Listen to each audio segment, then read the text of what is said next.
All right, take 2, which is to say definitely the first run of the night. Definitely. Did not just have Gal refuse to show up after 6 fights.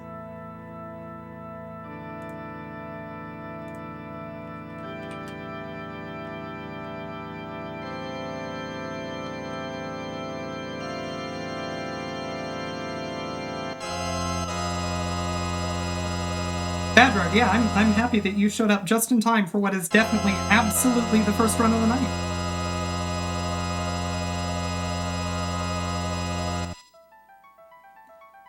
Oh my gosh. Lonrun, are you not familiar with Chess 2? It's a wild ride. I'm pretty sure that Ty archived his Chess 2 stream. Experience, that's a good word for it. His Chess 2 experience. It's definitely worth watching. It's a hell of a time.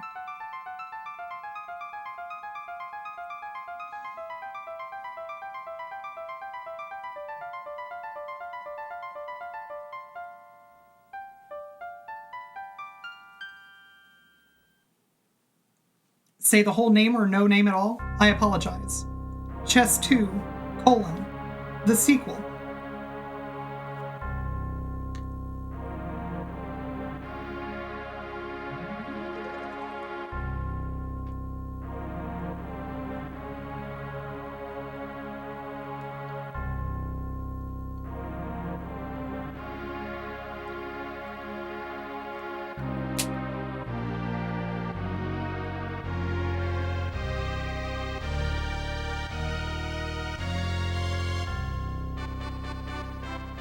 You will never play Chess 2 again? Oh, no, Kate, don't say those words. Those are the type of words that somebody says and then, like, there's a smash cut to 6 months from now with you playing Chess 2 for some unfortunate reason.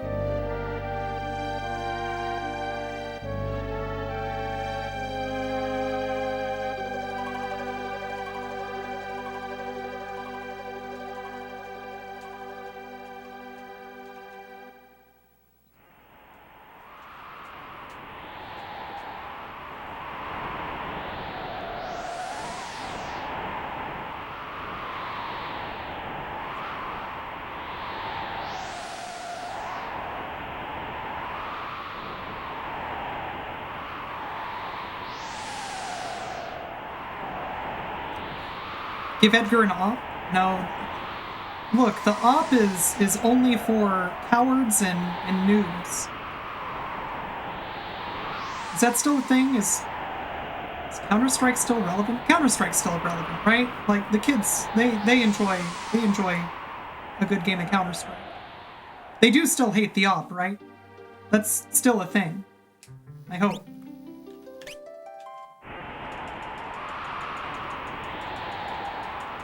That's right. It's time to play Final Fantasy III, the sequel to Final Fantasy V.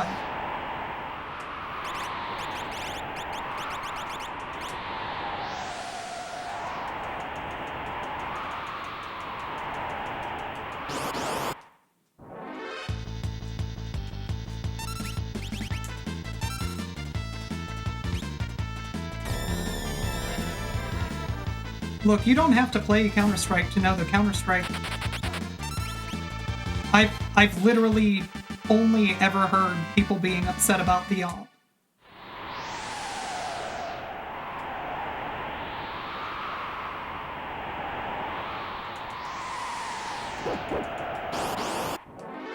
Crimson Green, how's it going?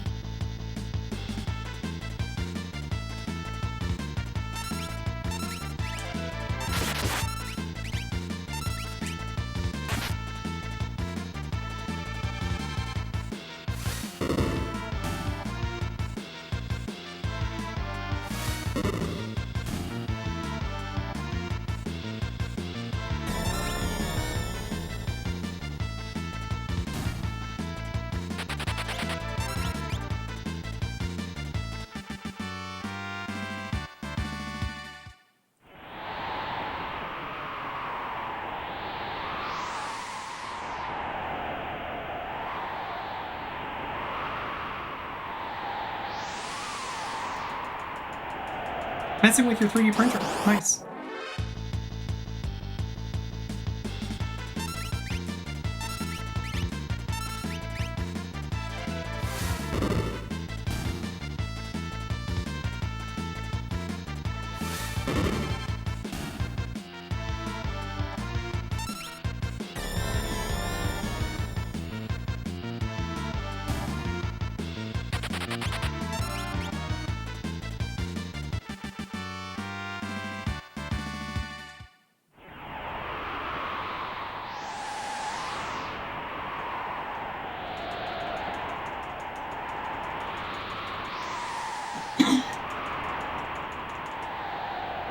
Yeah, the game really only forces you to play with one character a couple times.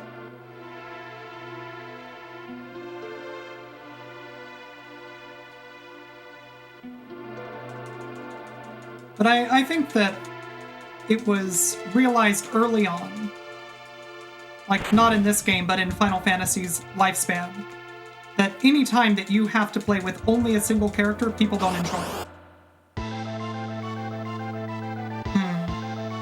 I don't love this ATV.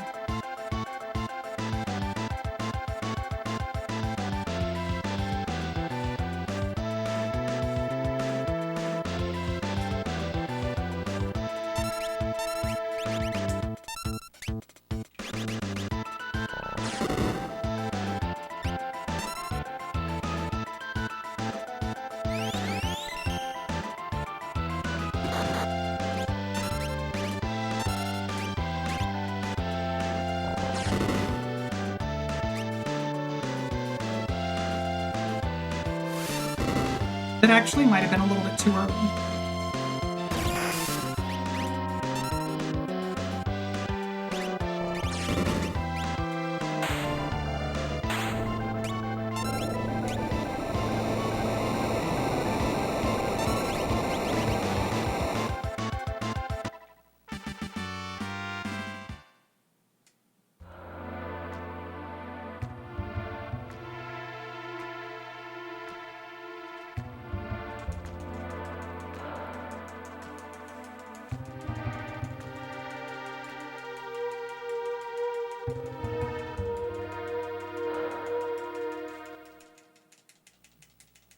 You printed a big pile of goo when you were trying to print a screw. Well, those two do sound similar, but I suspect that that's not good enough.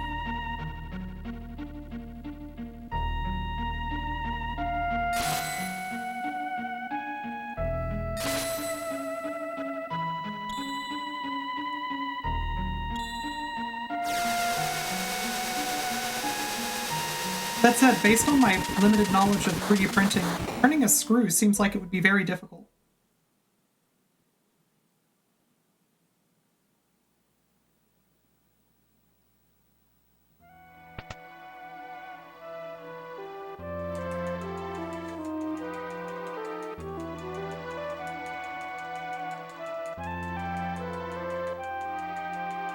So I think 3D printers, generally speaking, really don't like freestanding platform type stuff, which a screw would be.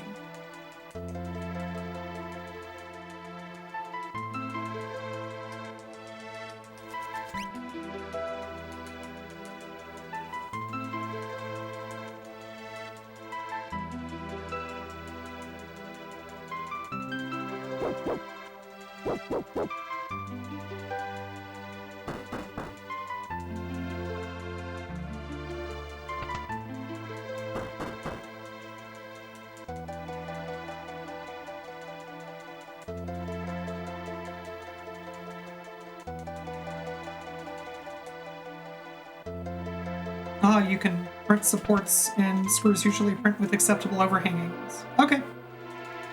I have never successfully 3D printed a thing, so I've just read about it a lot and realized, hey, I don't know how to do 3D modeling, so...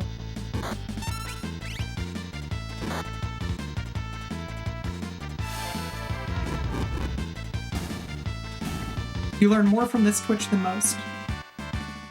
I am exceptionally lucky in that I end up with a lot of very smart people who like to hang out here.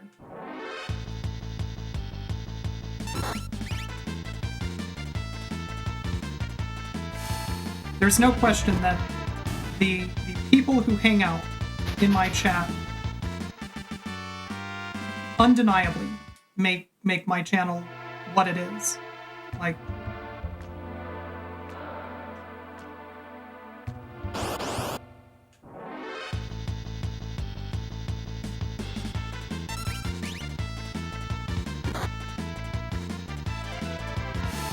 welcome in, Horrible.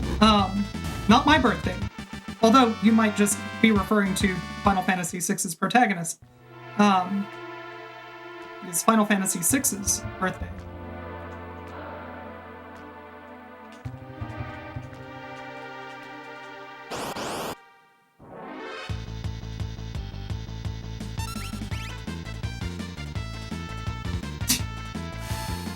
Dr. Goat, you feel vindicated for having made the same mistake earlier.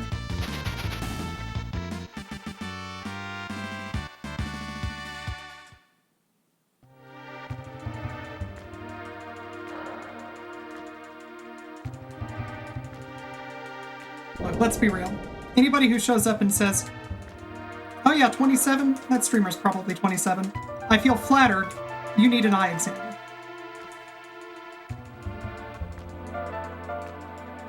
It is a birthday, and it is happy. Unless this game doesn't let me finish a speedrun. In which case it will... Well, I'll still wish the game a happy birthday, but I will have an unhappy Final Fantasy VI's birthday.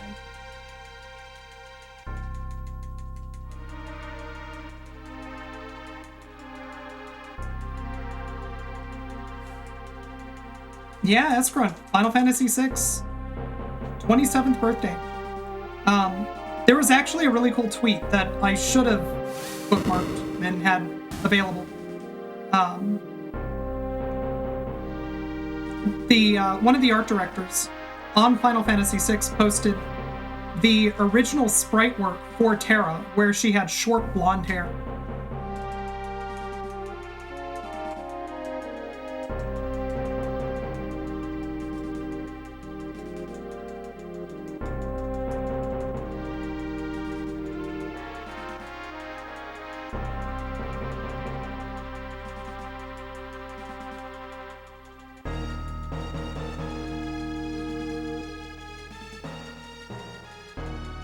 Final Fantasy VI invited me to its party, and it just ended up being me and 18 airplanes, and the 18 airplanes decided that it would be fun to kick my teeth in. Yeah, pretty much. That's how it went.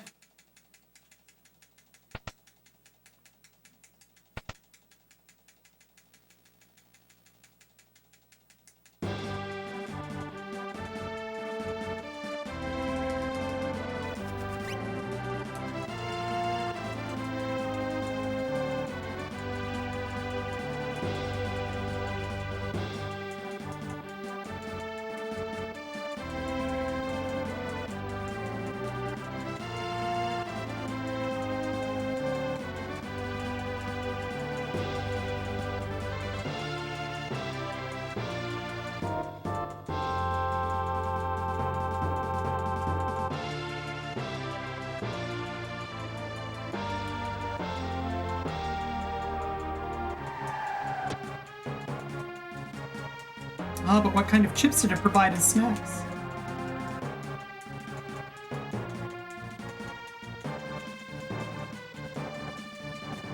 Probably like unflavored corn chips, and it didn't bring salsa.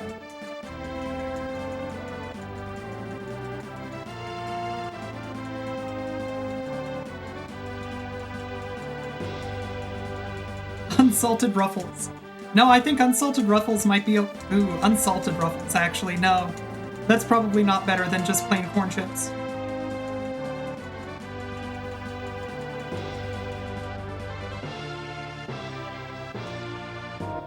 How did Square rectify the naming 6-3 and 4-2 thing? They just re-released them under the correct titles as part of their Final Fantasy Anthology games for the PlayStation 1.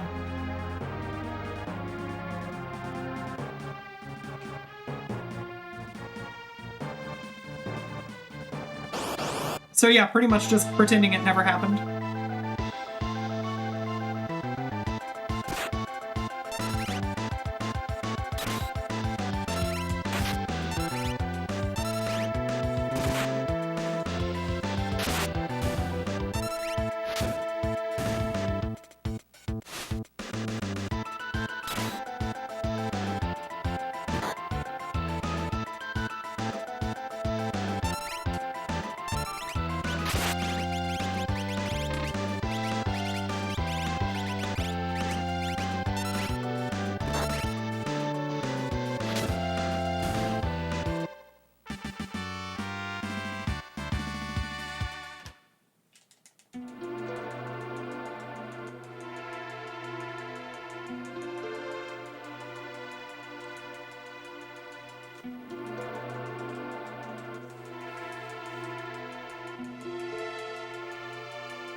Unsalted rice cakes. Yep, there you go. That's the snack that was provided for the birthday party.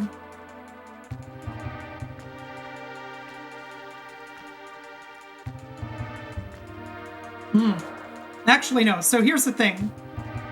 I very much enjoy playing this game. It's a really fun game. It's just very, very punishing once you get to the Imperial Air Force. So we need the birthday party snack that Final Fantasy VI brings to the table needs to be evocative of that.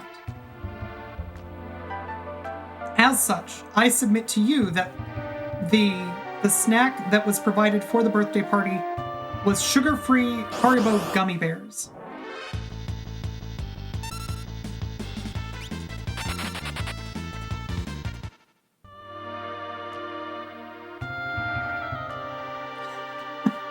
Which, anybody who's not familiar, go look those up and read the reviews. They're great.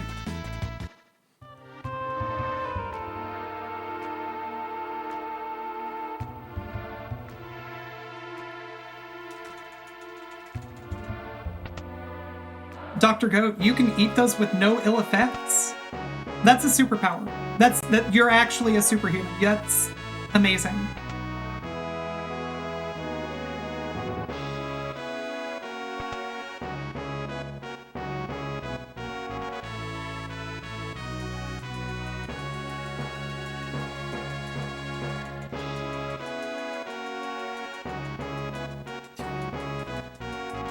Dr. Goat, actually a goat. Yep.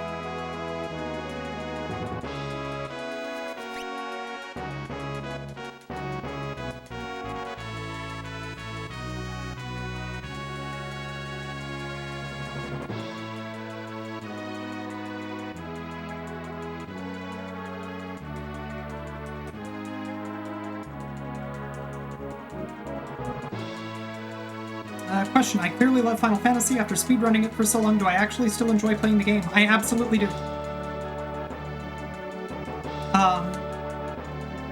I would not speedrun something that I don't actively enjoy playing. If I even start to stop enjoying the game, that's a weird sentence. If the game starts to lose its fun, I move on to something else. If you look at my speedrun.com page, I've got dozens of games that I've speedrun. And one of the things that's kept that a really fun way to engage with games is putting games down when it starts getting to the point where, you know, it feels like a grind, it feels like it's no longer fun. Because if I'm not having fun, anybody who's paying attention, anybody who's hanging out and watching, they're going to have less fun as a result. So, no, I don't want to burn out on a game. I don't want to play a game that I think is not fun. I might make jokes about how, for example, this speedrun in particular gets to a point about halfway through the run, between half and 2/3, where you go up against the Imperial Air Force, which I'm assuming that you've played through this game casually at least. The Imperial Air Force, you're not supposed to go up against them at level 12. So it becomes essentially a dice roll 6 times in a row to try and outspeed the Imperial Air Force before they use absolute zero on you, which is a total party kill almost 100% of the time.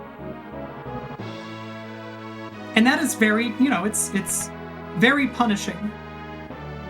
And that's the sort of thing where this is not a good game to speedrun if running up against that and having to roll the dice every time that you get there will turn frustrating for you. For me, it's fun, and, I can blow off a little bit of steam joking about how punishing it is, but no, I absolutely have a blast every time that I sit down and pick this game up.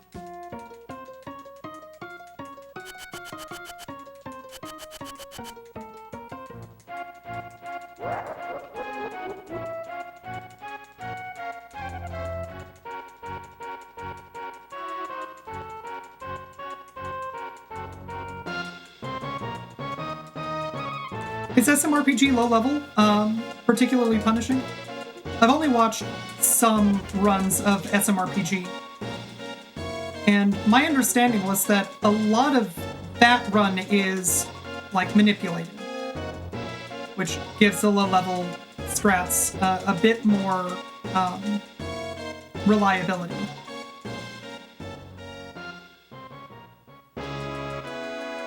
Which is not to cast aspersions on low-level runners for being manipulated. At that point, you have to maintain a manipulation. Have I ever considered doing SMRPG?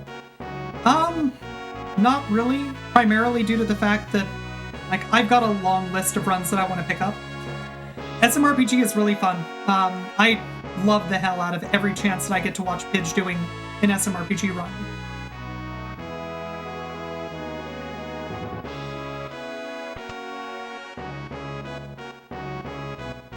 But I've got a list of games that I need to get through before I start thinking about adding more to the list.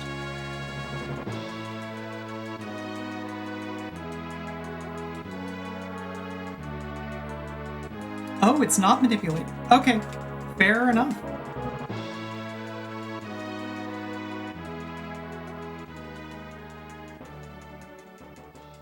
Oh gosh, Funk Sauce. Yeah, if you haven't played SMRPG, definitely play it. It is easily top 10, maybe even top 5 Super Nintendo games. Not even Super Nintendo RPGs, but Super Nintendo games for me.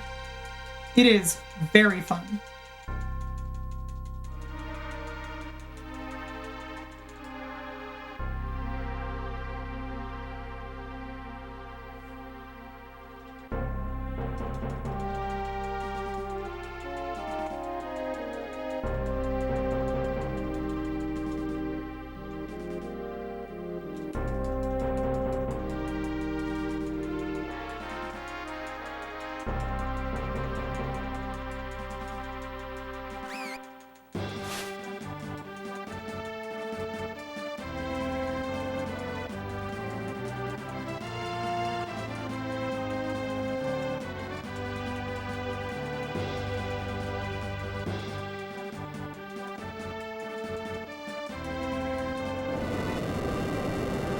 Look, with an appropriate application of a great many substances, honestly, rock burns trivially.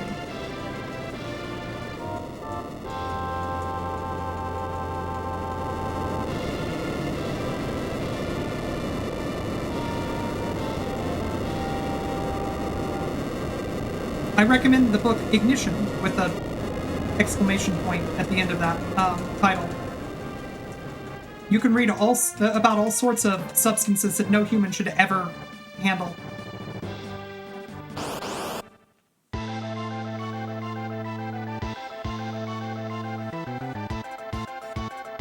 There's no way I outspeed these guys.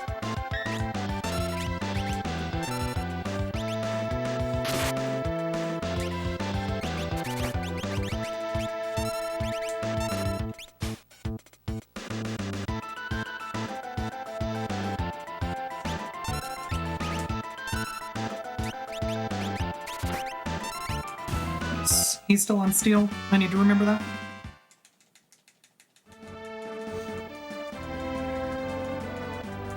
Yeah, chlorine trifluoride is definitely in the book. as is Foof.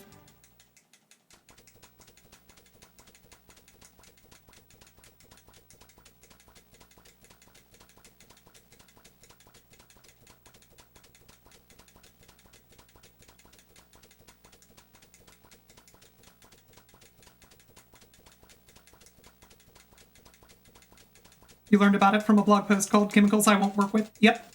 I think a lot of people are introduced to the book from that article. That particular article is very well written, and Ignition manages to capture a lot of that conversational tone almost.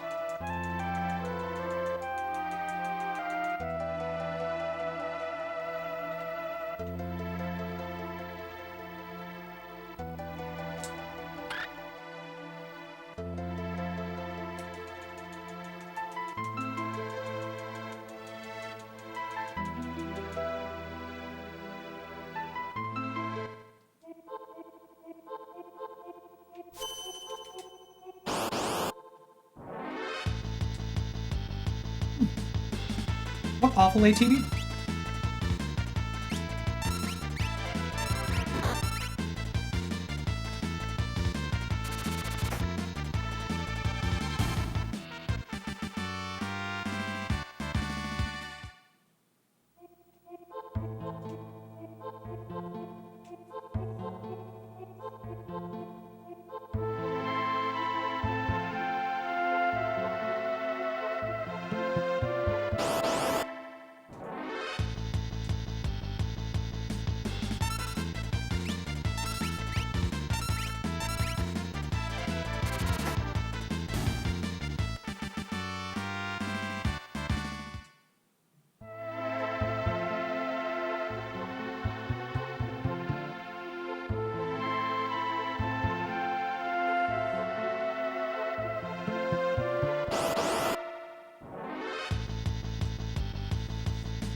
If you want to do resin 3D printing, the resin is toxic before hardening. You need to use gloves and manage airflow well. That's not a huge surprise. I have previously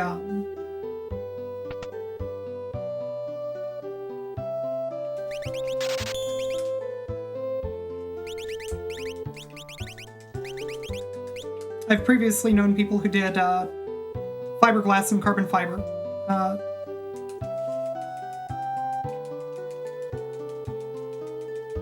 And, I mean, all the same caveats apply to that. I assume that the resins are similar.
one more fight. I'd really like some preemptives so I can get quick runs.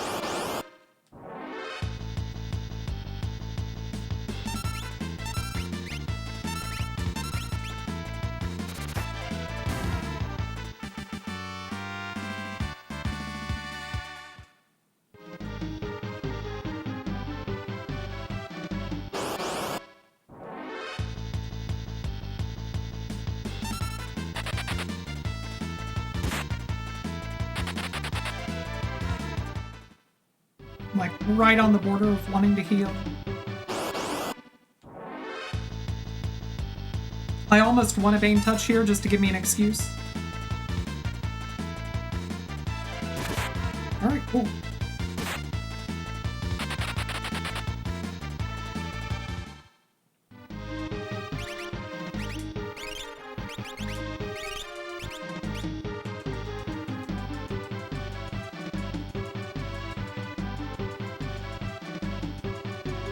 This fight's super free now.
Doing okay here. I need a little bit of luck to save time. Overall, not the worst.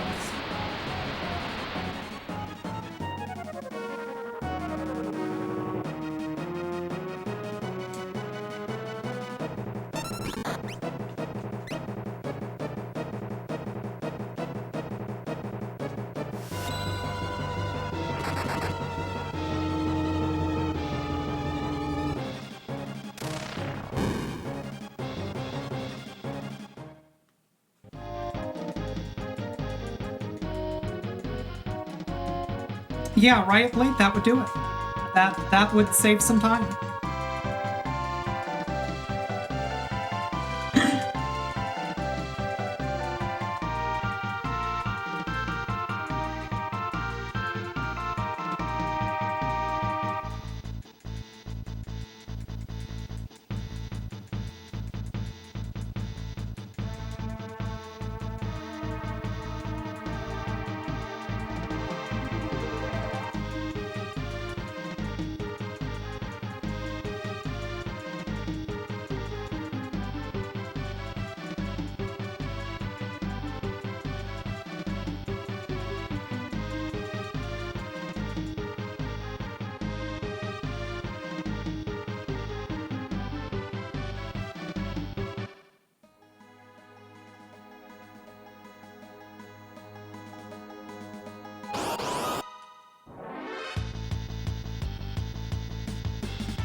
Well, that's not going to help me save time.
I'm actually not sure who Locke is talking about that's jailed by the Empire.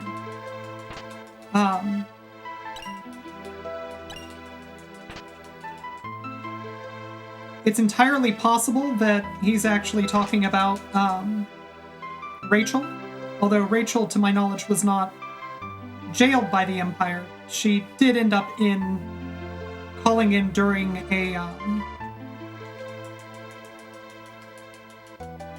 an occupation by the Empire. Watch that door. Bannon's about to moonwalk in. Grinlet, thank you so much for 39 months. Saying, hey, you hope the run goes well. My stream makes fantastic monster hunting background noise. Yeah. I was talking earlier with some other friends of mine who are also currently monster hunting about how I am prepared to lose all of my friends for the next 6 months now that Monster Hunter Rise is out. So enjoy monster hunting and enjoy what appears to be several really, really cute advertisement things for eating dango.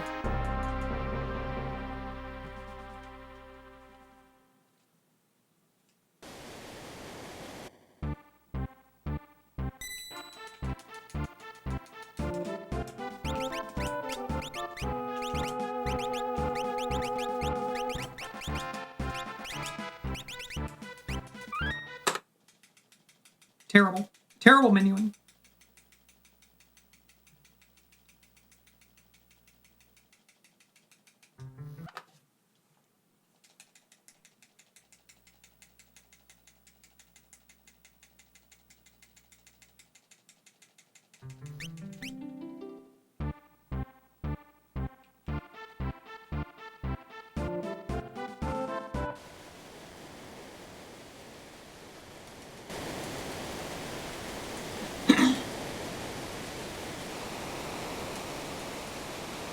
Yep, I've also never played a Monster Hunter.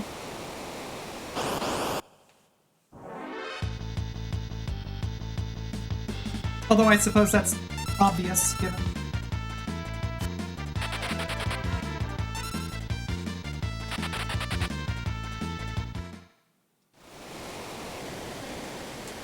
I do often have friends playing Monster Hunter on in the background, although I don't watch, I just listen.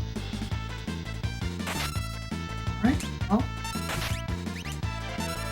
Makes my decision regarding whether or not I'm going to be minuing pretty easily, or pretty easy.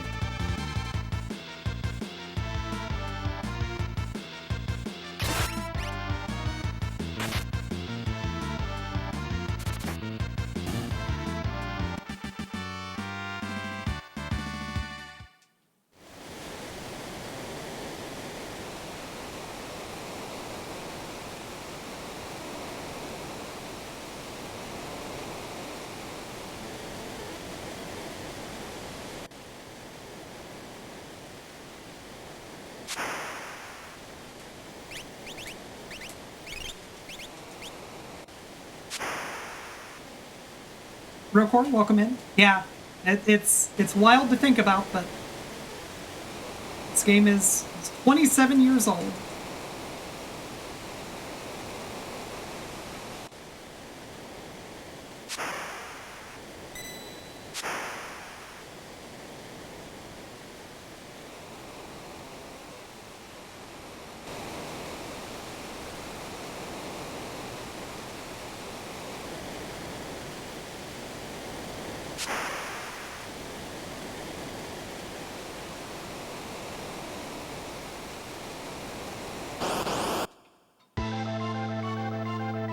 Oh, that's definitely true. This game has aged wonderfully.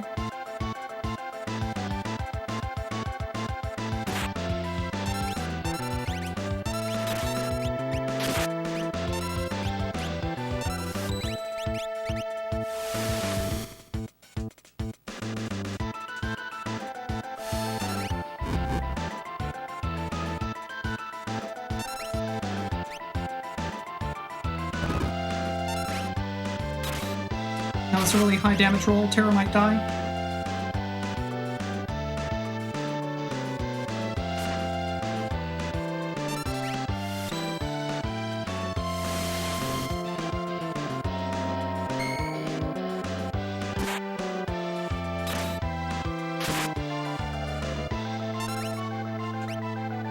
You ever think about what a wild world it would be if Terra actually did her job?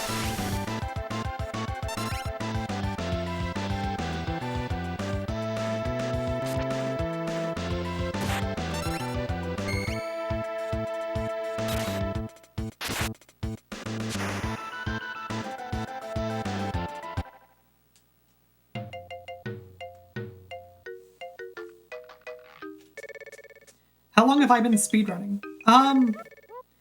That's a difficult question to answer. Speedrunning, the way that I've always approached video games has been trying to figure out how to, do things optimally. I don't like to waste time. How long have I been streaming video games with a timer? That one I can put a date on. It's been... Let me think. So I registered my Twitch account to stream reverse engineering the RNG in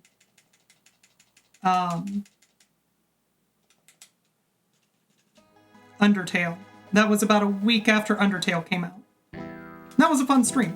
At the time, I had never done any Windows-based reversing, so that was a ton of fun. And then a friend of mine said, well, you've already done all the hard work, why don't you just speedrun it now? And I said, okay. So whenever Undertale came out, call it 2 weeks after that was when I started streaming games with a timer on.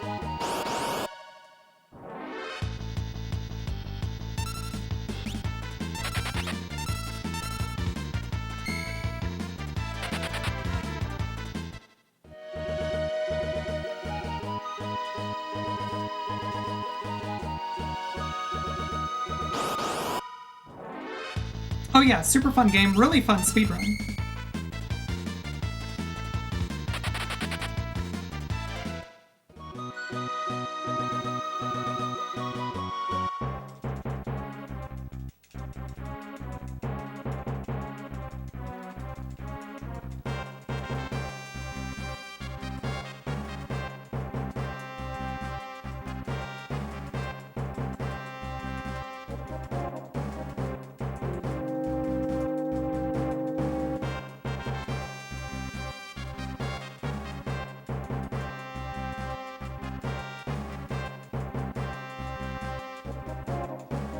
Thought you'd come and hang out while doing grinding in Final Fantasy XIV. Nice. Thank you for the good luck. I hope to provide you with some good background noise.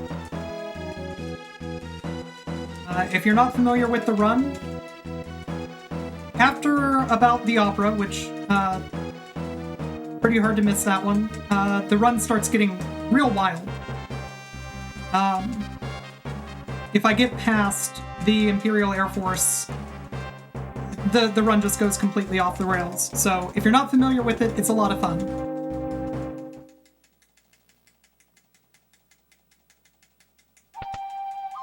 Up until that point, it just looks like kind of playing the game.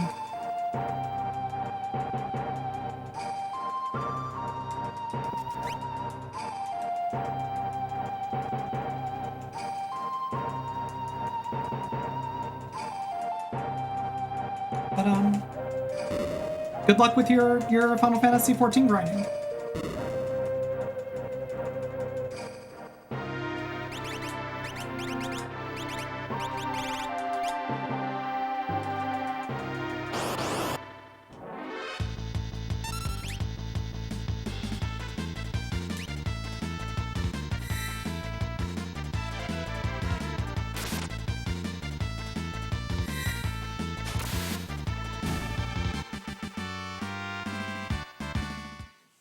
Yeah, the left soldier running into the wall is great.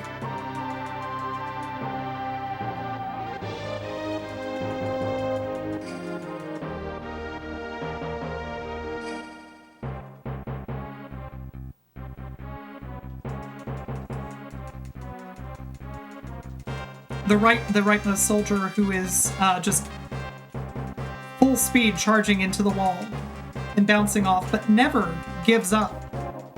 Very close second.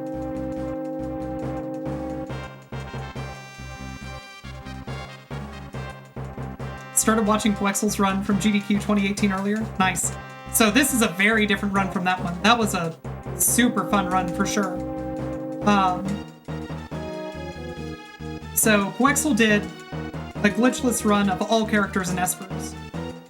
And then this is very much not glitchless, and not as many characters in this run. In fact, we skip the Masa. We skip a lot. We skip a ton of this run. All of the content that I am capable of skipping will be skipped.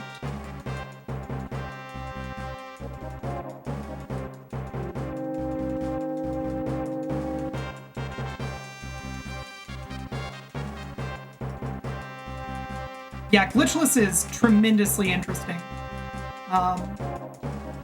The sorts of things that you need to internalize to do well at glitchless are very, very different from what you need to internalize to be able to do well at this game.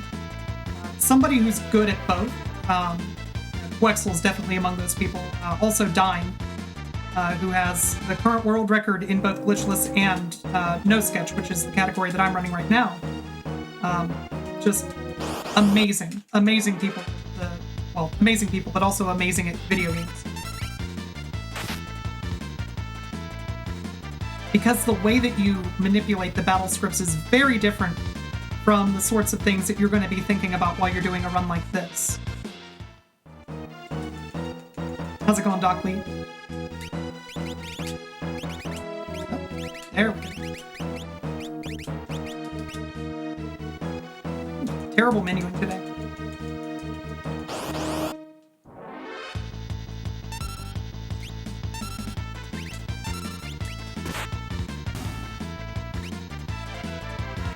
Come on, roll the dice good. Nice.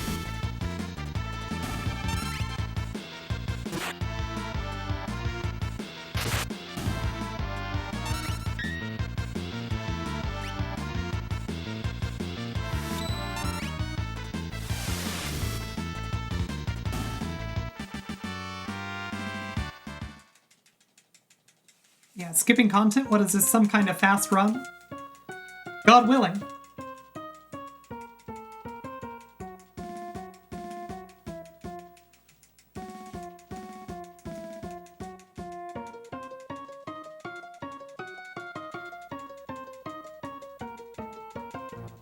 What determines if you get an intercept or counterattack? Much like all of the other stuff that you can't really manipulate real time, it's based off of the global frame counter.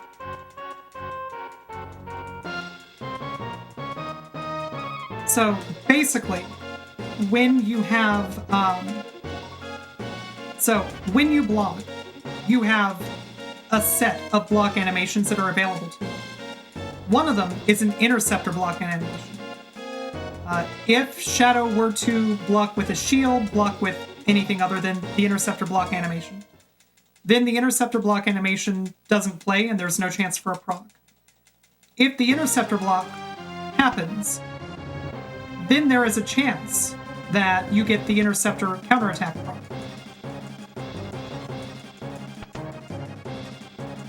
Does interceptor save any time?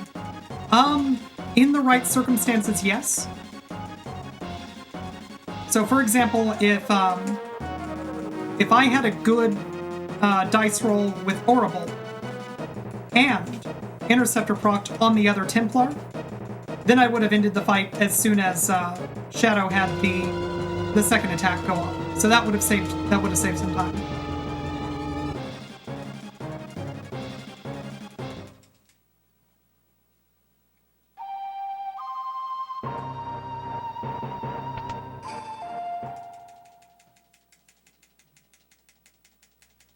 Yeah, that sort of thing absolutely would be a task strat. Because again, it is based on the global frame counter, so not something that you're realistically going to be manipulating real time.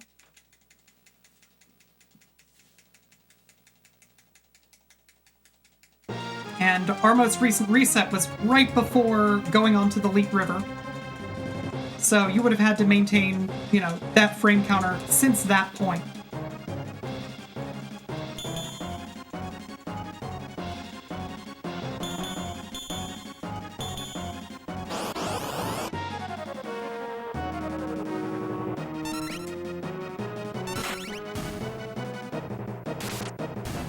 So here I would like Cyan to get punched and Cyan to counterattack. No such luck.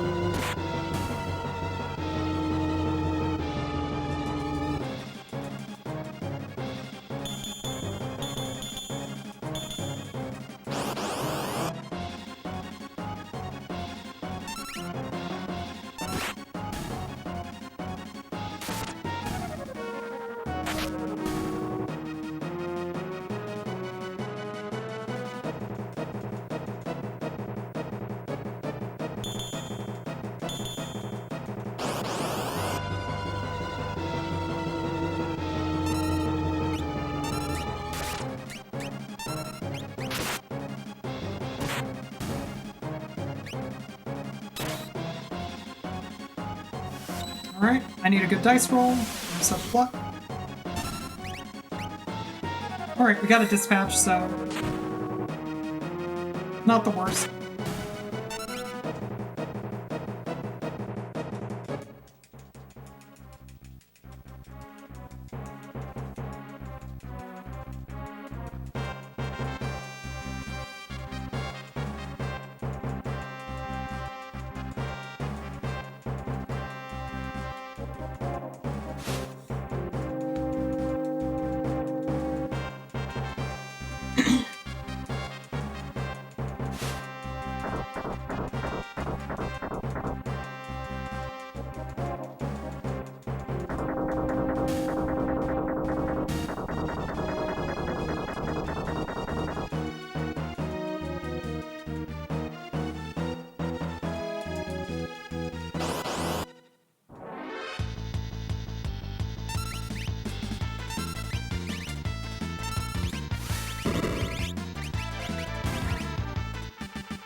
Profness, thank you so much for 29 minutes.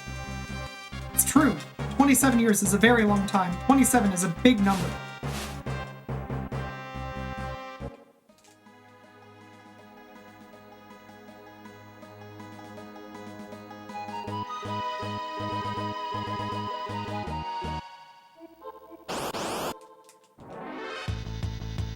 They should keep the Magitech armor, why leave it behind? I think that the idea is that they ran into that roadblock and they couldn't run through it.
Does the armor's self-driving AI see the wooden X and go, nope, can't do that?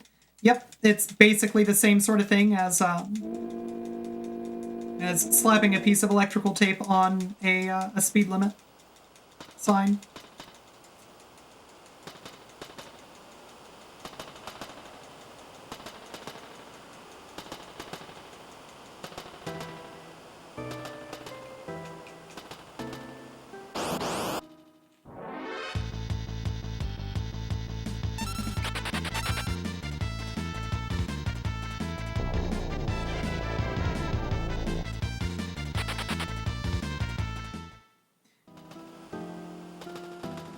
Does Shadow still have stuff on him?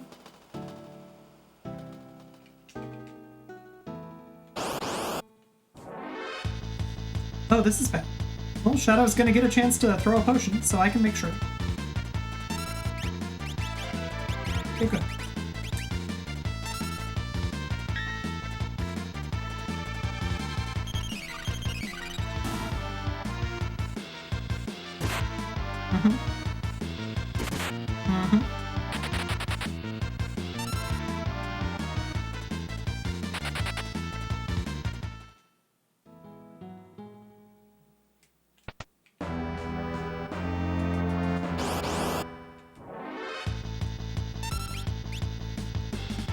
Spray painting a double line in a circle around the parked self-driving car? Yeah. I also like that particular attack. Unfortunately, I think that one was actually a... I think that one was an art piece.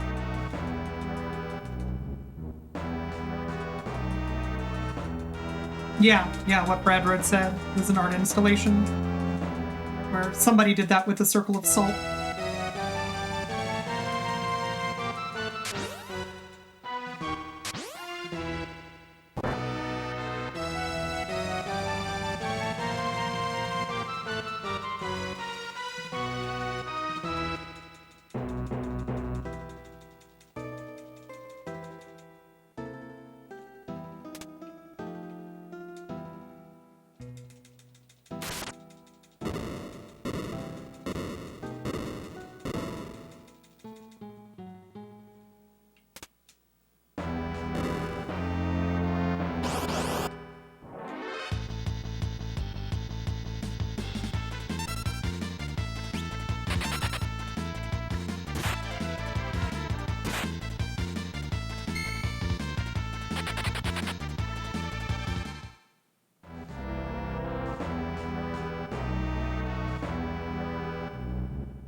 So, with Final Fantasy VI being 27 years old, you know what else is 27 years old?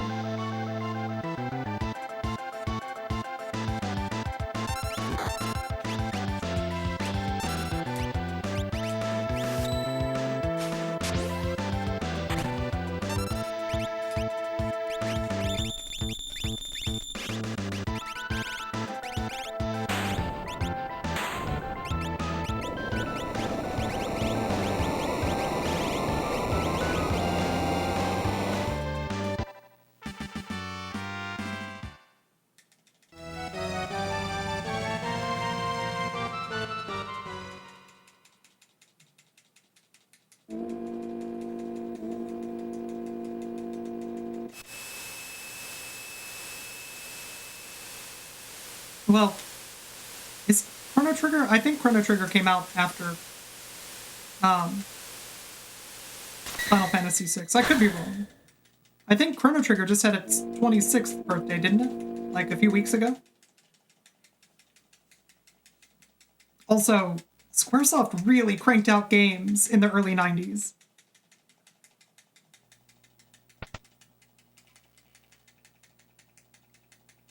Technically, all of those guesses were correct if by 27 years you took me to mean at least 27 years old.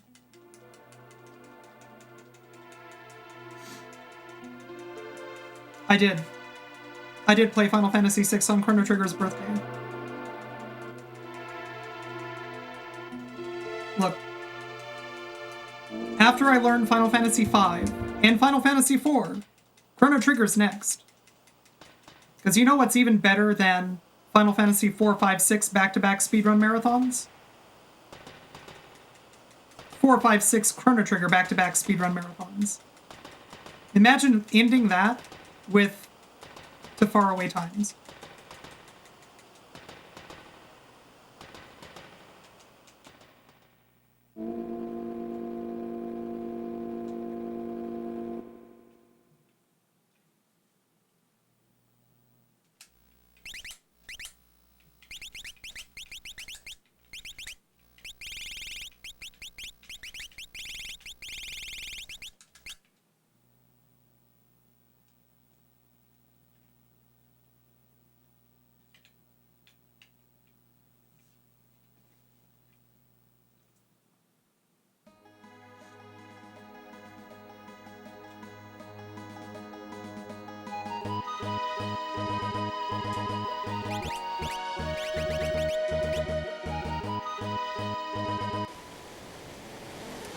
I mean, Kate, I feel like you learned, what's it called? That, Master System game.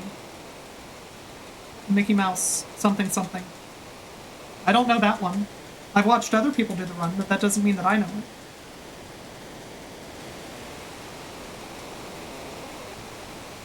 Yo, Rukor, thank you very much for the tier 1 sub. I appreciate it.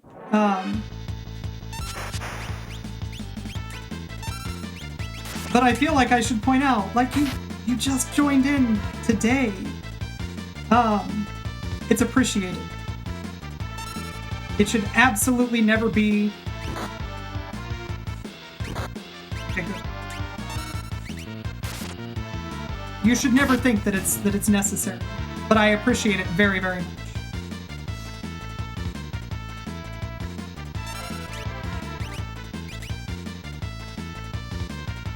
But yes, suplexing the train. Suplexing the train is 27 years old. The Chuplex. That was the joke.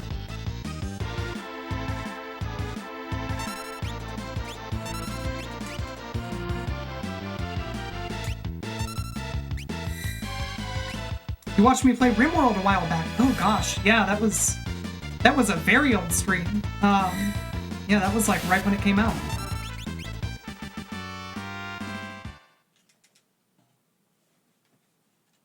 Lucas, thank you very much for 12 months.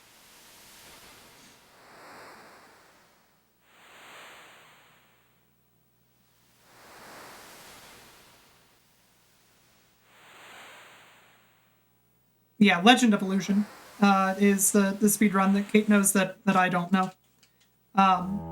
Magical Quest is actually on my list of speedruns to learn. It was one of the games that...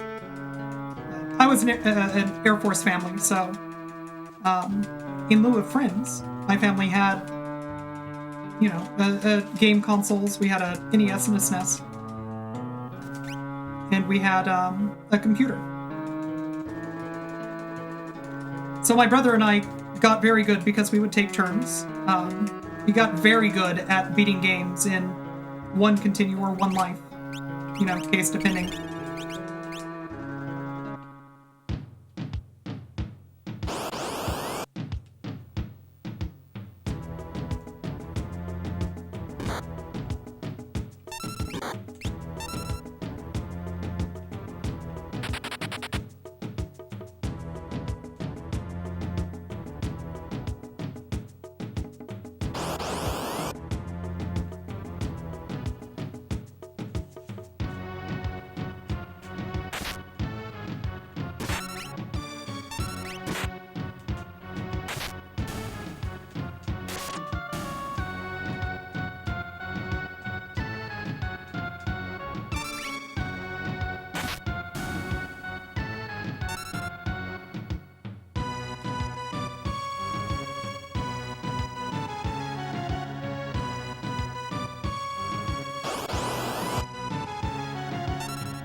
speedrunning RPGs has always interested you, just seems a little daunting to get into. That's fair.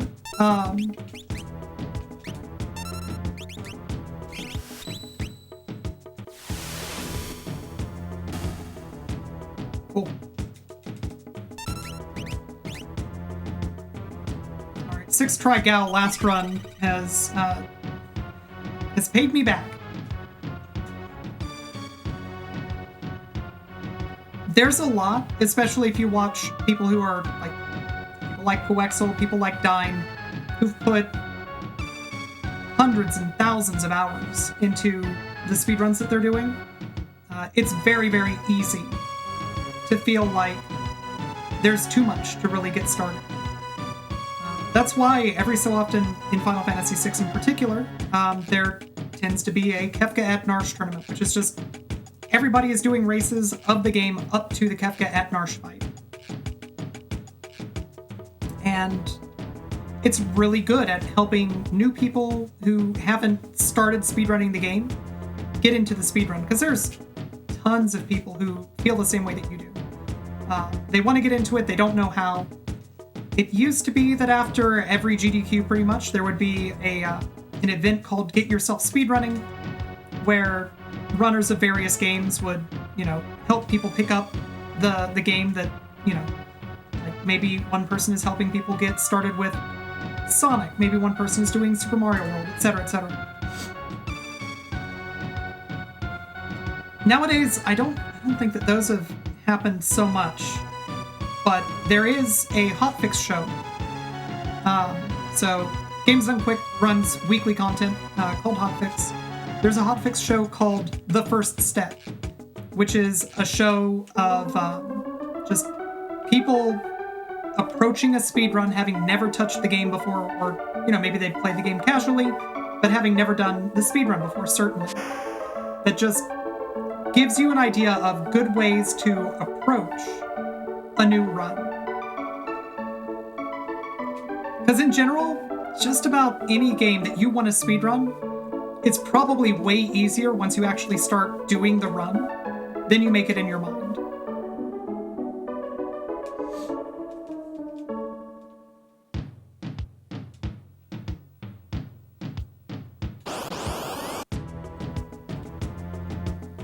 Okay, we're getting a blaze here. If I'm lucky, I'll run away with everybody but Cyan first.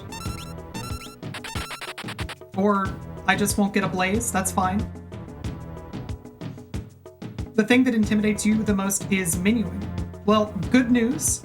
I don't know if you've noticed this, but I have the 3rd place time in this game. I'm garbage at menuing.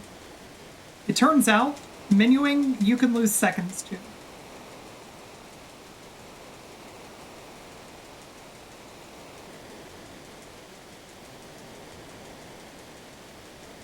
But in general, if you take menuing slow, you are highly unlikely to end up making the game unwinnable or anything like that. You can be slow and deliberate with your menuing, especially with a game like Final Fantasy VI. We're playing with wait active time battle system, which means that the battle itself pauses when you have a menu. So any menuing that you're worried about with this game in particular, the good news is that you don't have to worry too much.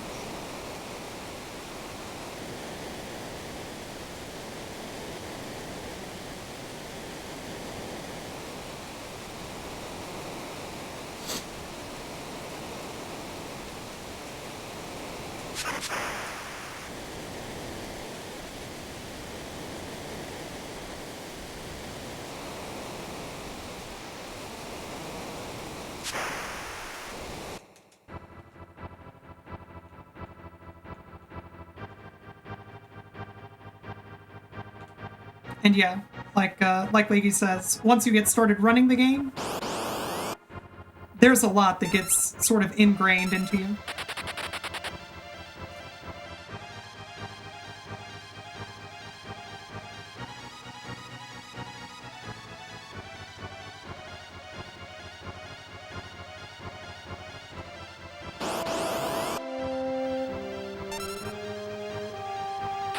And if I buffer my movement perfectly, I'll be lined up for 2 more preemptives, but I actually have to do well. I think it's perfect buffer. I might have needed to bonk. We'll find out.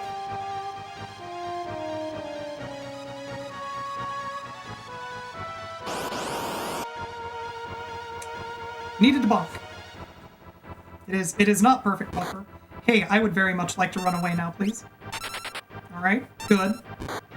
Uh-huh. 2 more. Please before the numbspines.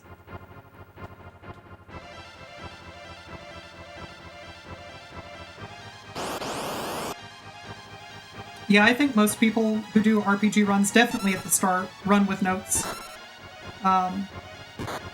This game I've been running long enough that, like, I've got a couple of cues that I have noted down, but I almost never look at them. Unless I'm having a real brain fart, I don't need to look at what to do.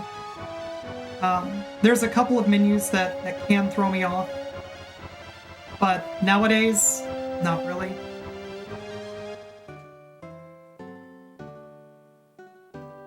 This is one of those games that you kind of memorize in parts.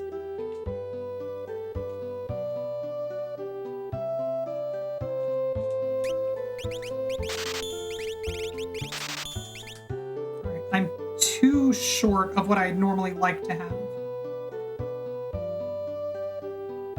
Not a big deal.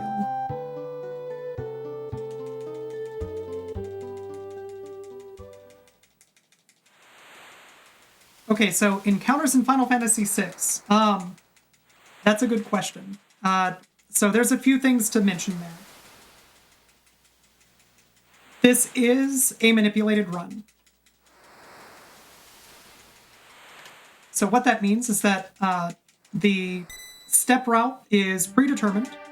I know where I need to step. I know which way I need to walk.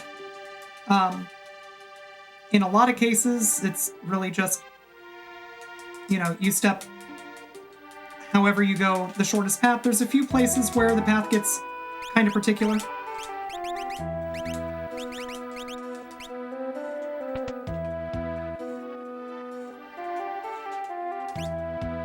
But in general, in any hostile area, there's an absolute step count that I'm sticking to.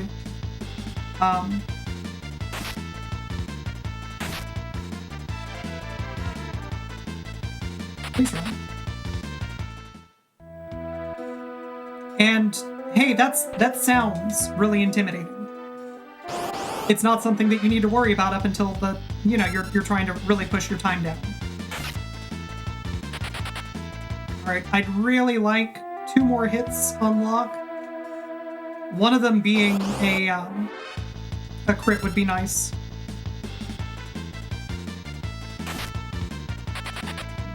All right, so I've got to outspeed the Magitech armor now.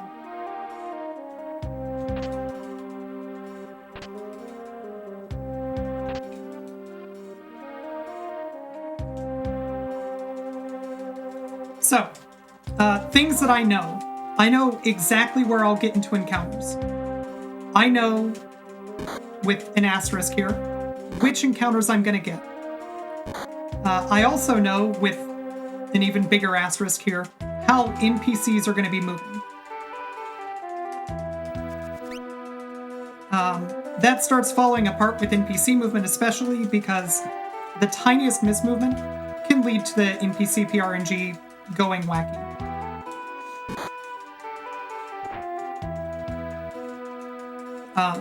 There's not much left with the NPC PRNG that I really care about, though, so...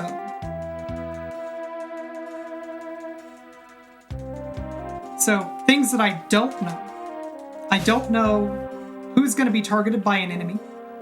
I don't know what damage rolls I'm going to get, what damage rolls enemies are going to get.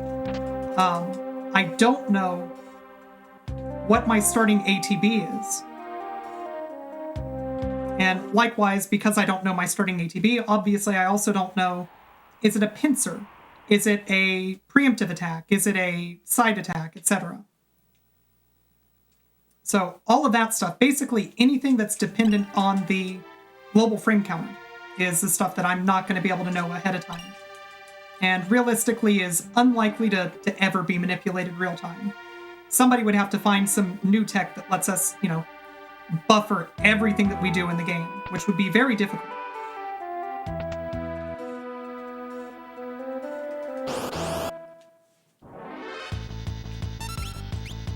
Ah, darn. It outsped me. Bummer.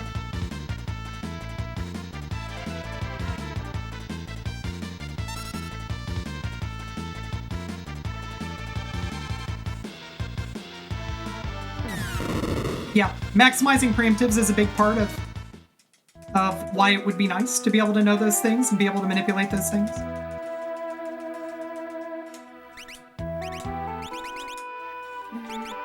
Quit.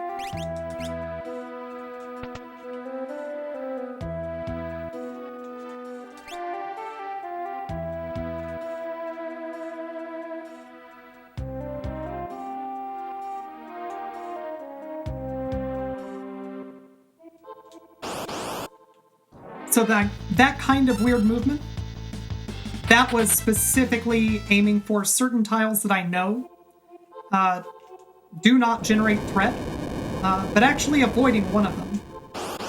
And that makes it so that later on in the run, I'm going to get a fight in a particular spot that I want to get it, and I'm going to avoid a fight on a forest tile.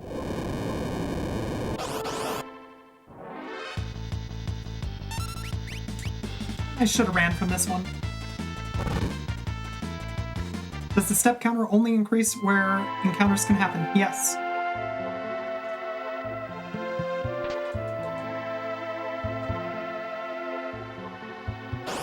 So if I'm not on a hostile field, the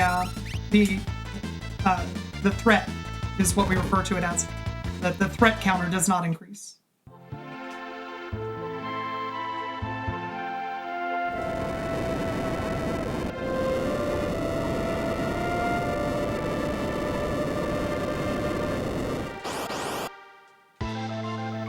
I think that I got it.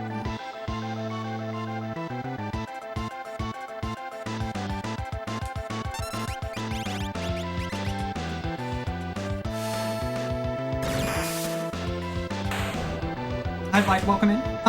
Does one misstep throw everything off? It depends. There are some areas where one misstep is absolutely, kills your step route. No way to recover it. Particularly, after I grind out the encounter, I need to skip that spot now. Particularly after the encounter that you grind out on the train, there are no extra steps. Well, technically there's exactly one, but getting only one extra step is really difficult in this game.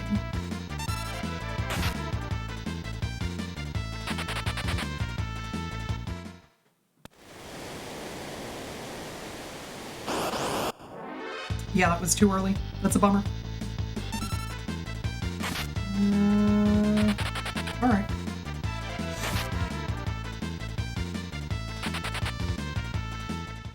So I did a manipulation earlier that was manipulating the NPC movement RNG.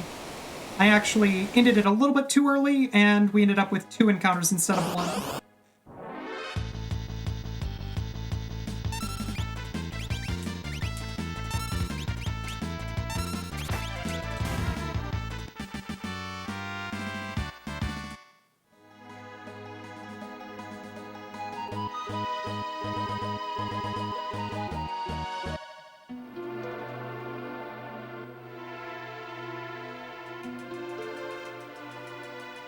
So definitely losing a tiny bit of time on this split.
Gudos, you haven't watched the 80% run of this game, but it's only like 40 minutes. Is it just a credits roll?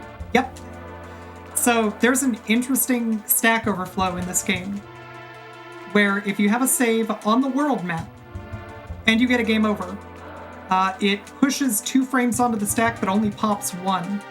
So after 52 game overs, you cause a stack overflow and you can cause arbitrary execution, interestingly enough, of the scripting engine that was built for this game.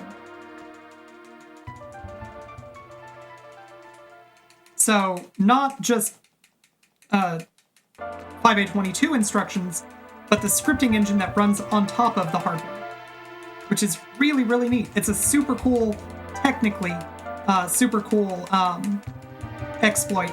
Unfortunately, watching somebody game over 52 times in a row or doing the game over 52 times in a row yourself, a little bit less exciting.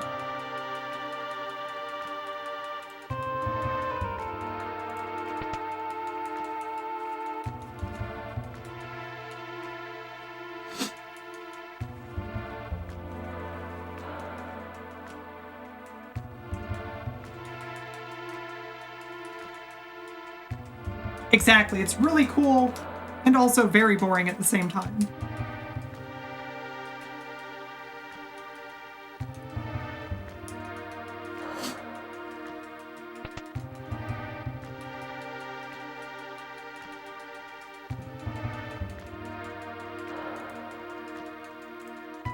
Sounds a lot like the Final Fantasy I run, where you go up and down the stairs in Corneria Castle. Yep.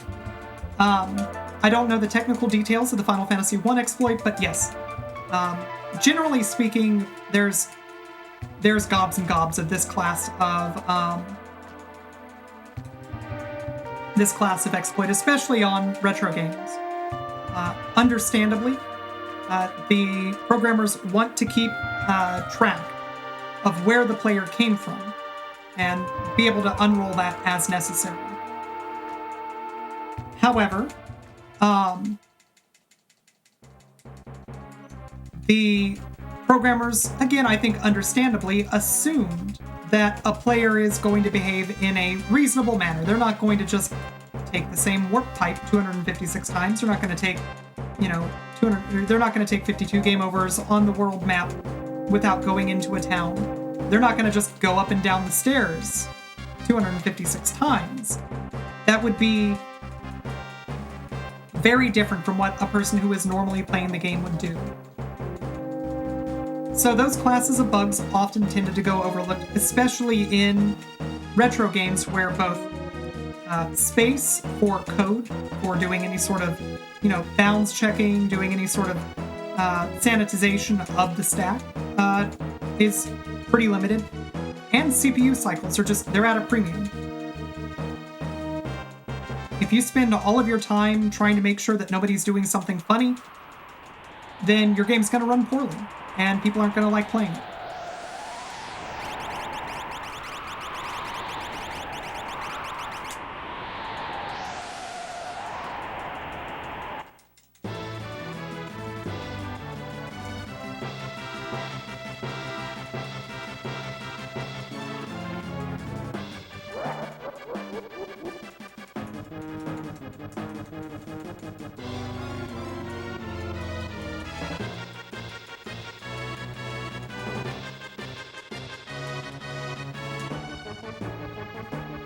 Yeah, that menuing went okay.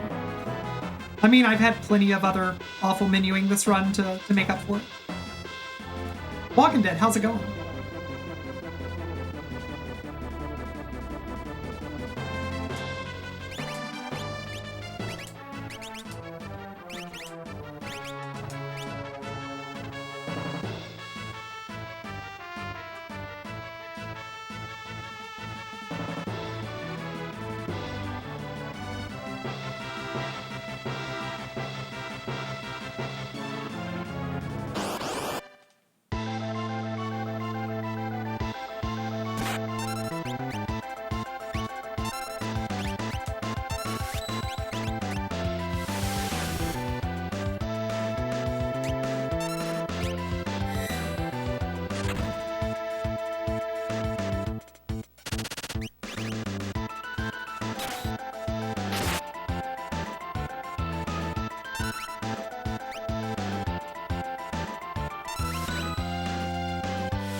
So after a bunch of research, the screen that you were trying to find the control board for is weird. Actual screen uses a 30-pin ribbon cable. Somehow that 30-pin cable gets combined with touchscreen cables and webcam cables to form a 40-pin EDP cable.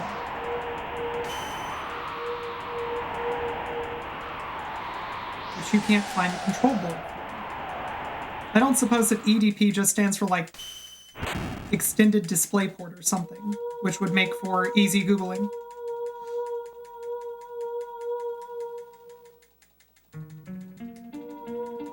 Embedded Display Port. But still can't find it with the Googling. Darn. It's a variable protocol. Oh, that sounds super fun. That's great. That means that you just need to get the part from the manufacturer, dummy.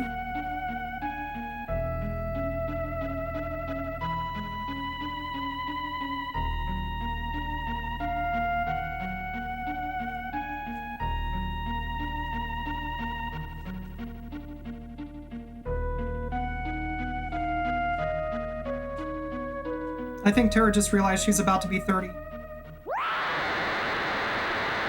Yeah, that's what that feels like.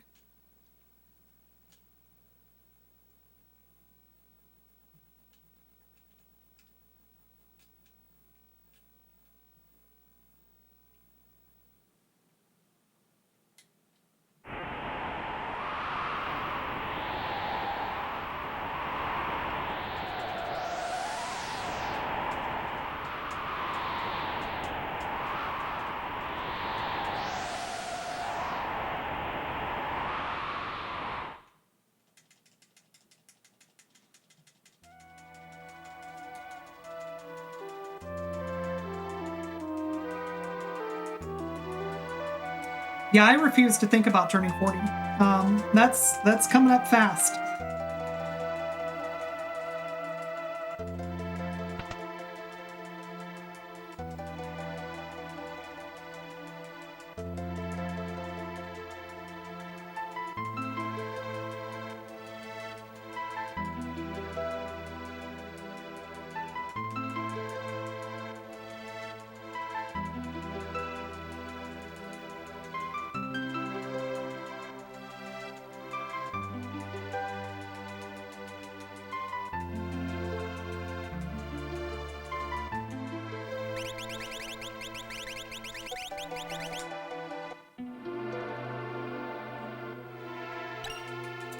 Binder News, you are both kind and wrong.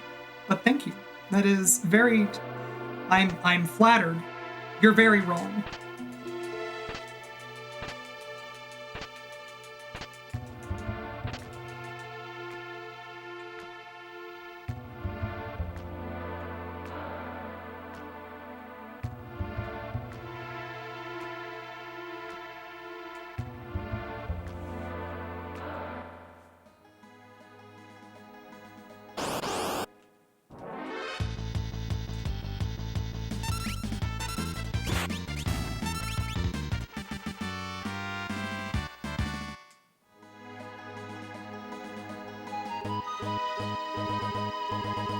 Yeah, that's extremely true. In a way that doesn't really make a lot of sense to me, this is the encounter spot that I was talking about. I wanted to get this encounter instead of getting it in the forest 1 tile south.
All right, I have to know because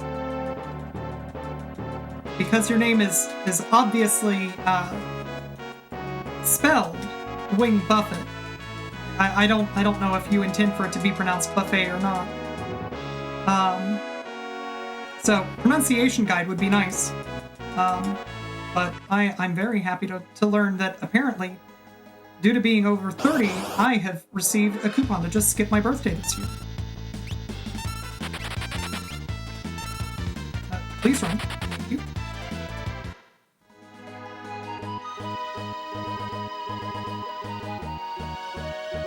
Okay, it is meant to be pronounced Buffett. Got it, got it.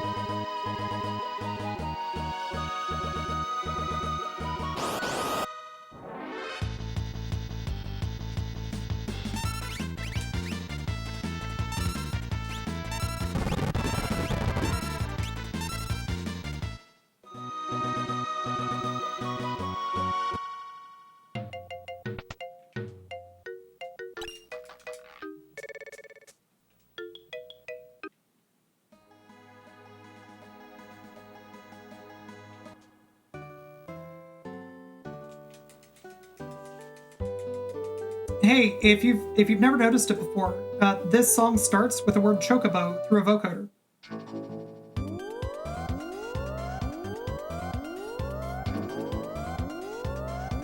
Happy birthday, Final Fantasy VI.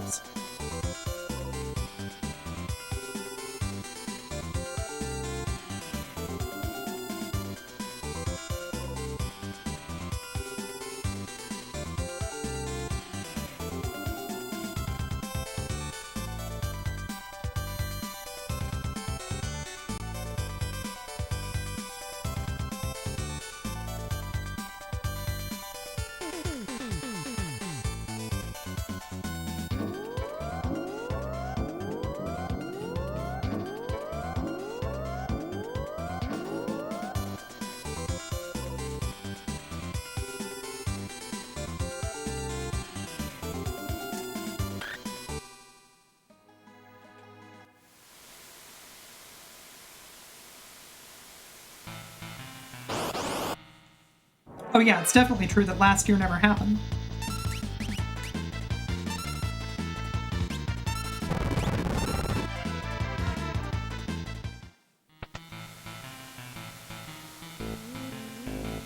That's why we are currently in Double April. Happy Double April, everyone.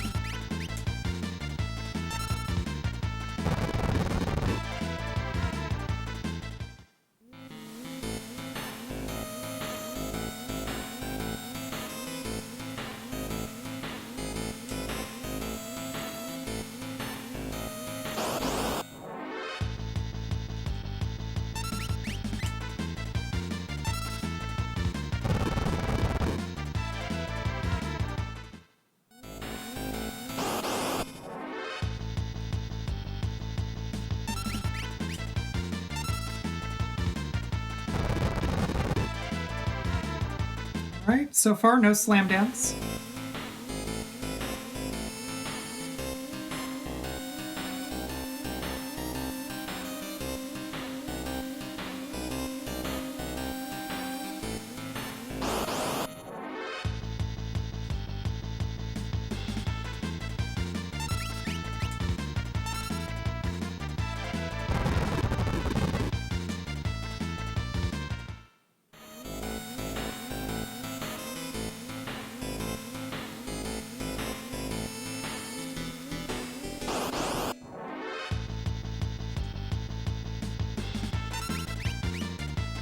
Terrible luck.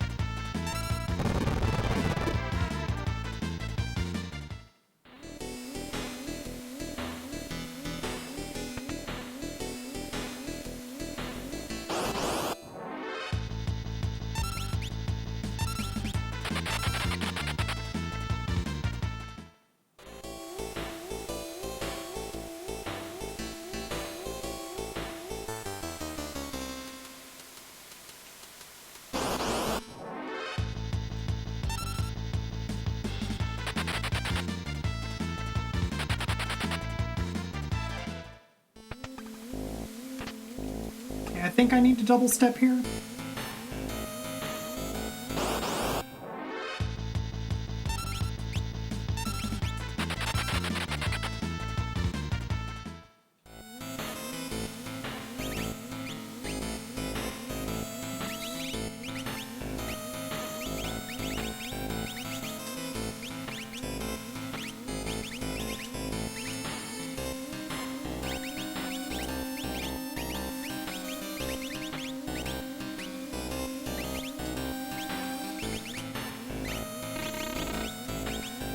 Jeez. We're good.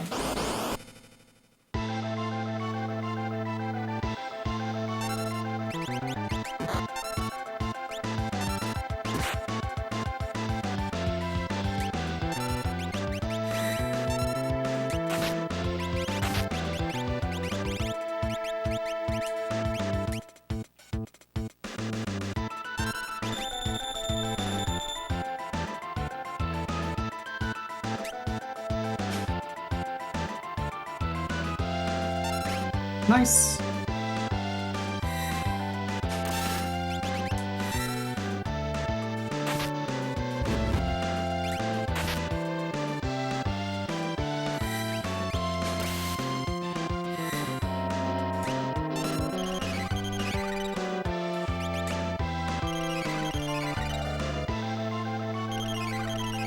That's nice.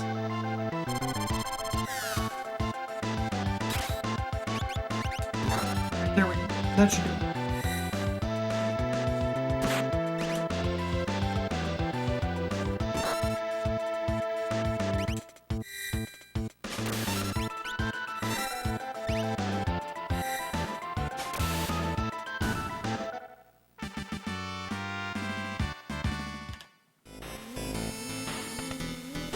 Bad luck, whatever.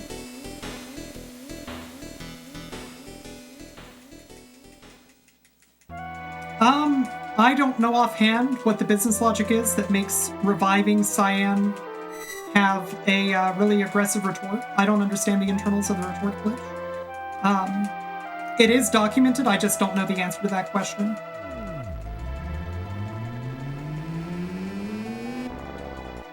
The reason that there's no time for lock scenario right now is because I missed the split because I was talking to chat.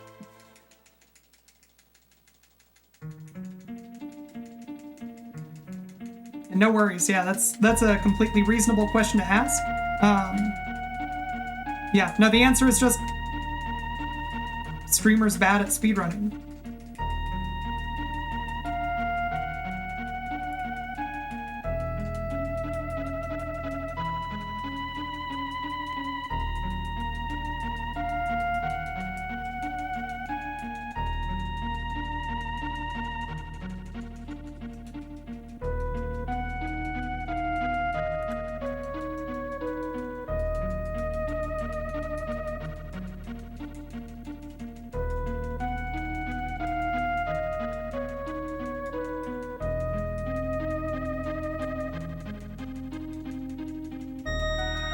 How I was 6 hours behind? That's 6 minutes. 6 minutes, 15 seconds, 0.07.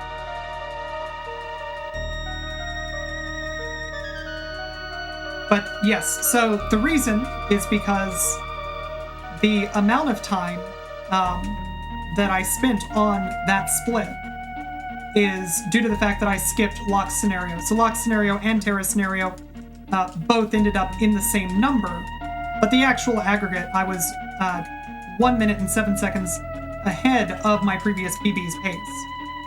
That's just the amount of time that I spent on that split versus the amount of time that was recorded previously.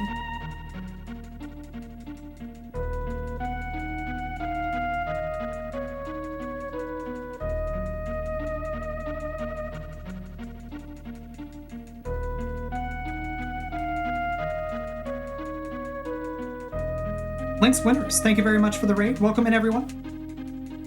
I guess I should wait a minute. Half coordinated. Also. Dang. All right, I gotta shut up. I gotta wait so that people can actually roll in. And then I'll say thank you. Hey, welcome in, everyone. I'm Tina. I speedrun a lot of video games, including this one. Link's Winners, half coordinated. Thank you both for the raids. Now's a great time for you to tell people what you were running. What you were playing today.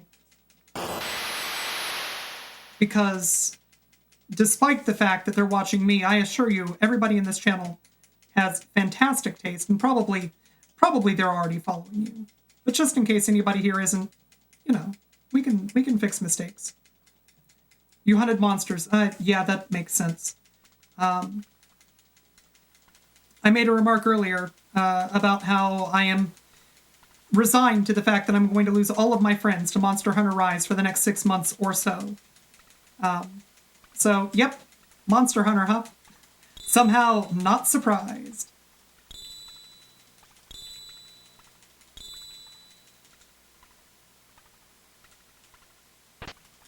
Everything that I've heard is that it's very fun, so I hope you both were enjoying it.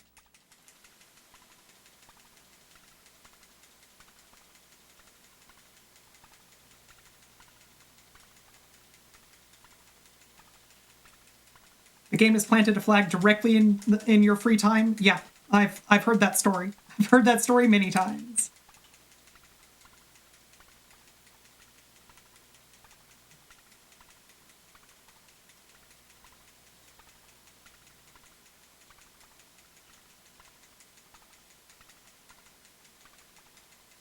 But yeah, so for anybody who doesn't know me, I'm Tina. I speedrun a lot of games.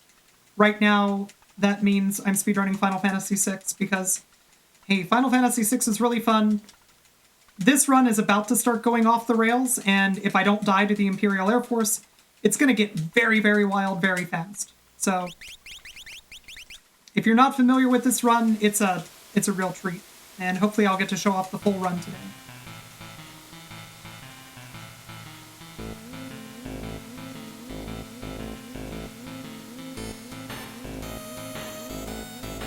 And for anybody who's not familiar with the run, like, obviously I'm streaming. That means, hey, if you're not going to pay attention to your chat, why would you stream?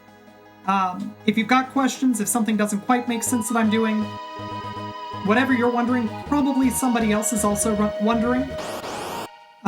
So, by all means, ask questions, because otherwise I may as well not be streaming.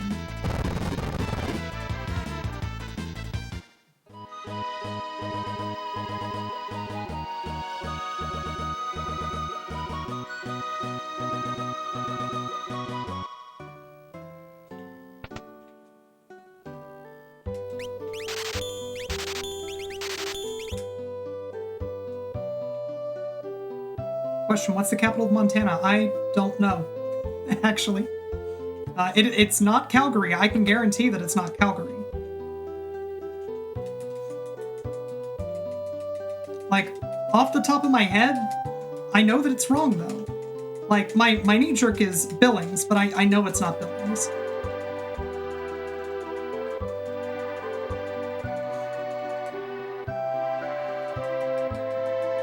Can I not use the retort glitch on other bosses like Ultras too? I can. It's not worth the time that it takes to set it up.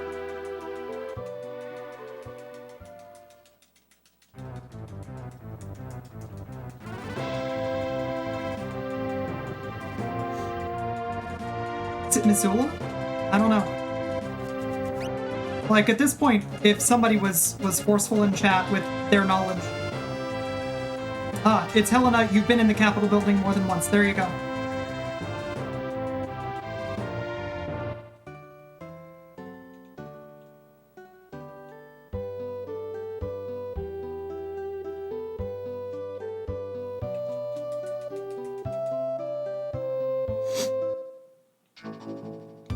Yeah, pretty much what Xcode said.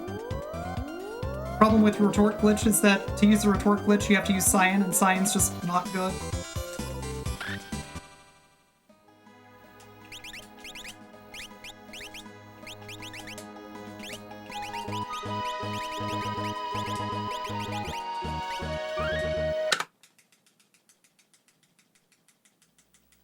Yo, Uno Squid, thank you so much for the 100 bits.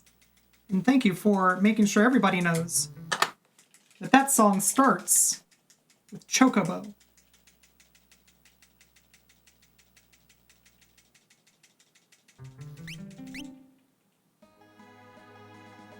Alright, so those resets manipulate the rat encounters that I'm about to get. They also set me up for some later RNG manipulation towards the end of the run. Rokor, thank you for hanging out. I hope that you had fun. Enjoy your lurk, and hopefully I get to hang out with you again soon. Right. Now I mash until the opera starts, and then I run AFK. So everyone here The opera's a good time to refill your water or whatever, stretch your legs, or you can just enjoy the opera. It's a good scene.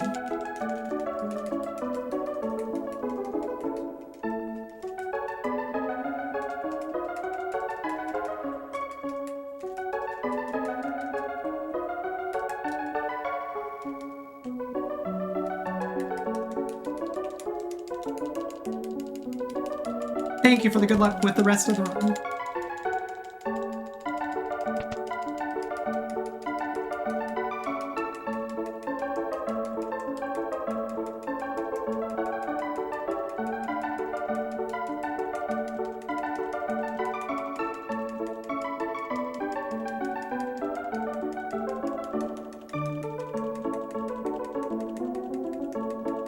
All right, enjoy the opera, everyone.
It's true. The conductor is a superhero.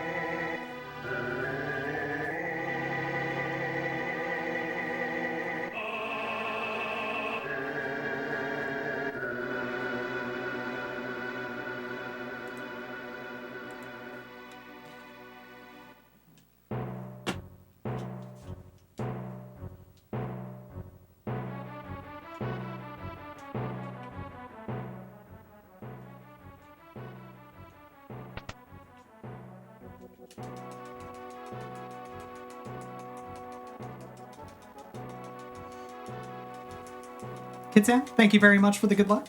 I am having a ton of fun. It's always great to get to hang out with a bunch of cool people.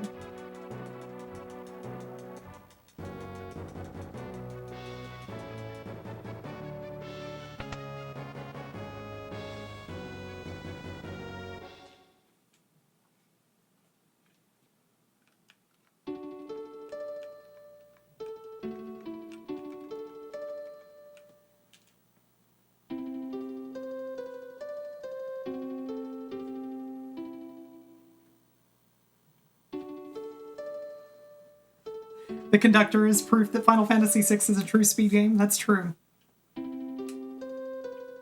I think that everybody needs a conductor that conducts at the 32nd note division.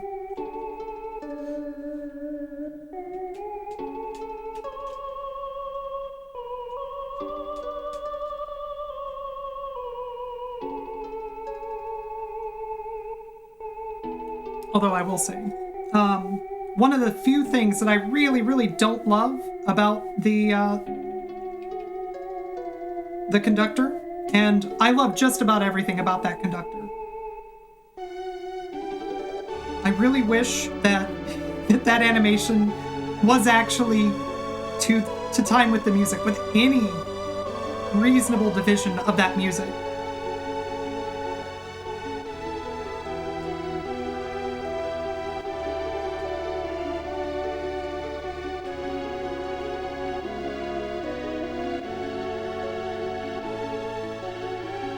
He's just excited to be there, that's true.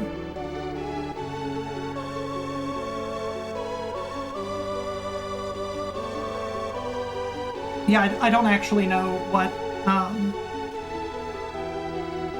I haven't measured his exact BPM, but it's not going to be 300. I feel like it's faster than 300.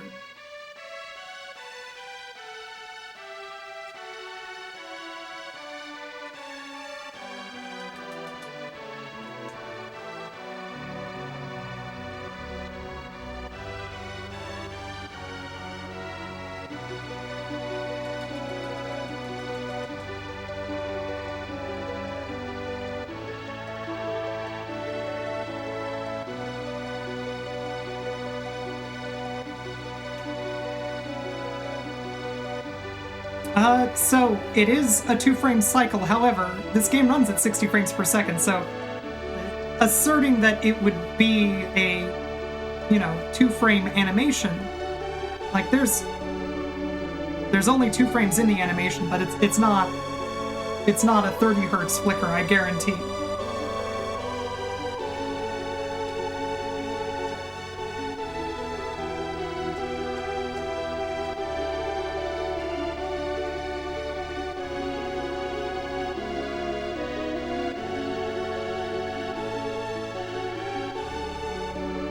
Did this game ever get a PAL release on the SNES? Not to my knowledge. Apparently this scene in particular messes up if you use a PAL converter for the Super Nintendo, the 50 Hz Super Nintendo, with the NTSC card. But the first Final Fantasy game that got a release in Europe, to my knowledge, was Final Fantasy VII.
My sense of time could be off, but I don't think that that's 4 hertz that we see right there.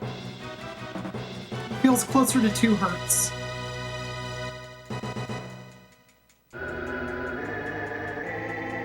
No, that might be 4 hertz. Yeah, that could well be just 4 hertz.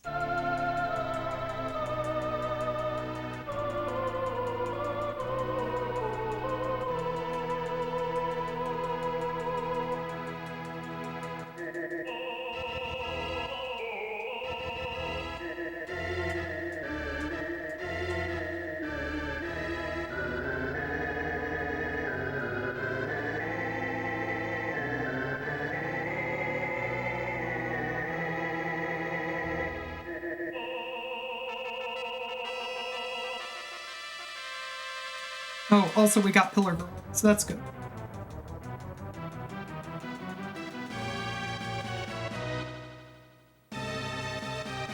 Ah, it's 7.5 hertz.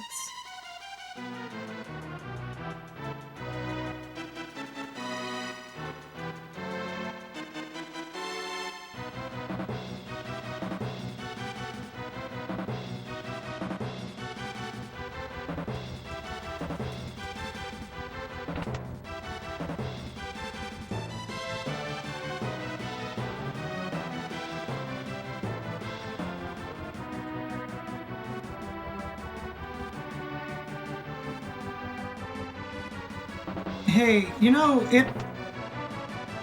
it's awesome actually to have a chat that's nerdy enough to figure something like that out.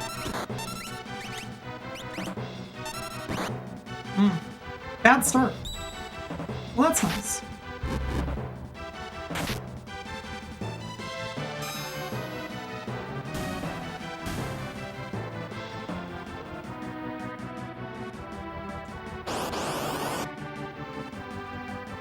Oh, that sucks.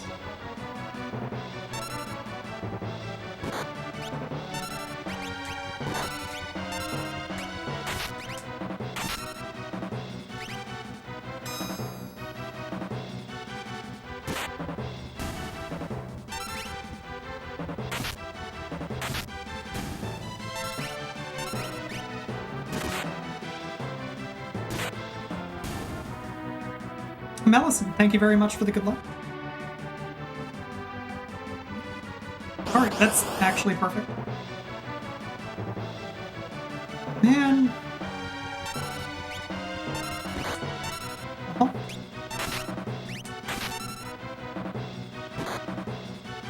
Could you not? Could you not, though?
Yeesh. Yeesh. Terrible. I just lost a million years. Yo, Nikki, thank you very much for the good luck, and thank you very much, Kate, for gifting that tier 1 sub to Nikki Noel. Enjoy the badge. Enjoy the emotes.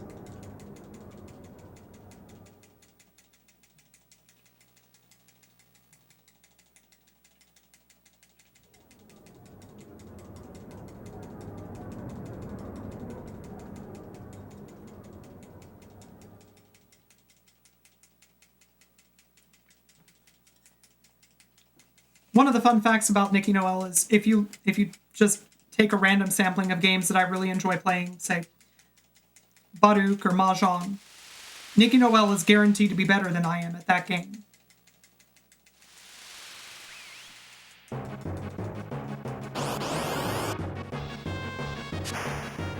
The Opera House glitch gets you back to the world of balance, but not to the Ultra Spike.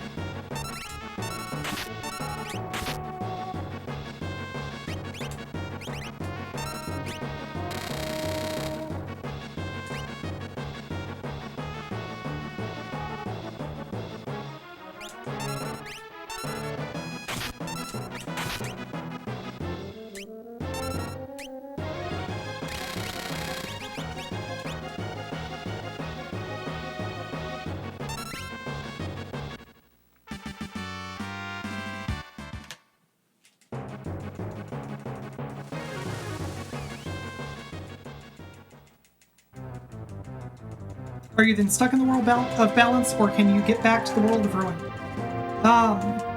With the sketch glitch, you can get back to the world of ruin. But short of that, I'm not aware of a way to.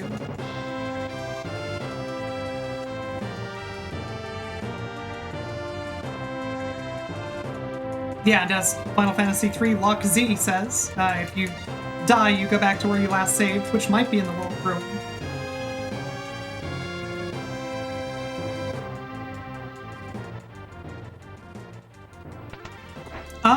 I mean, equip anything while the business logic exists on this cart. I'm actually not aware of a way to trigger equip anything on the North American Final Fantasy VI cart.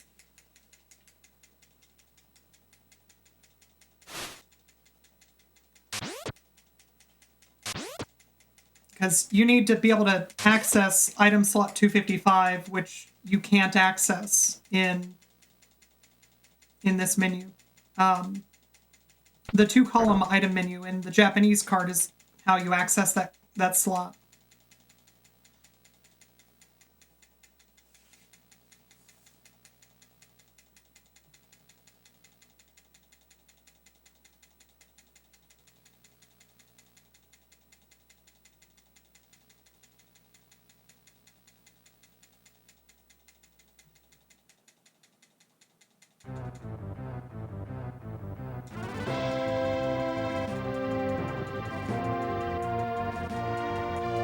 Oh, okay, yeah, you can write an item in slot 255 with Sketch. That sounds entirely possible.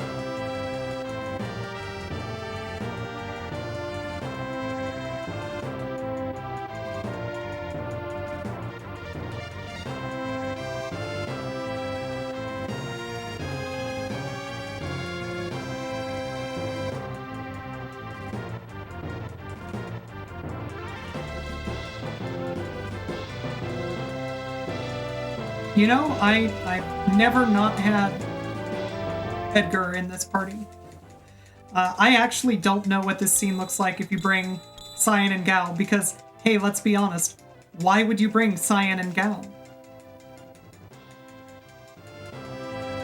This game should have had Blackjack. Good news, this game does have Blackjack. It has the Blackjack.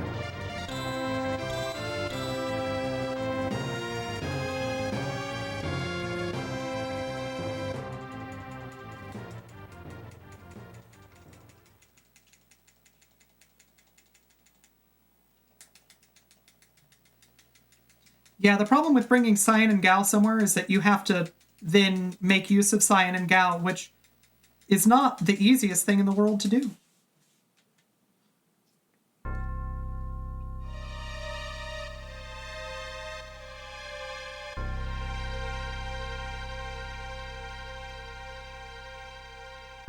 Celis just has a coin if you don't bring Edgar. That makes sense.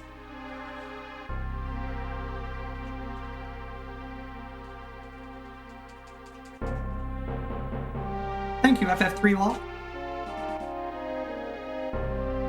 Small surprise that somebody with the handle FF3 Lock is going to know all of the FF3 Law.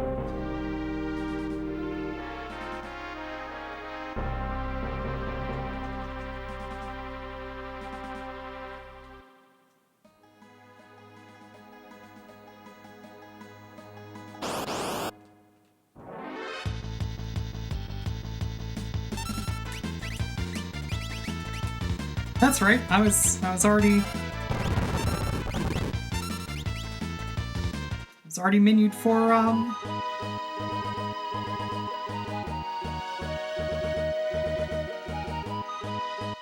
more Phoenix Downs.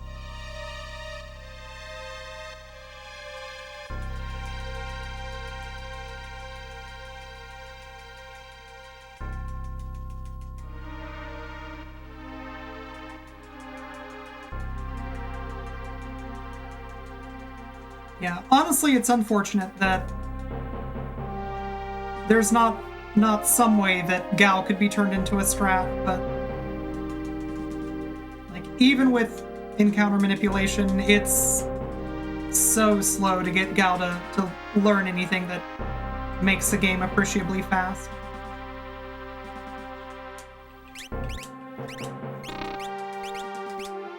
Oh, no, I'm just good. Alright, cool.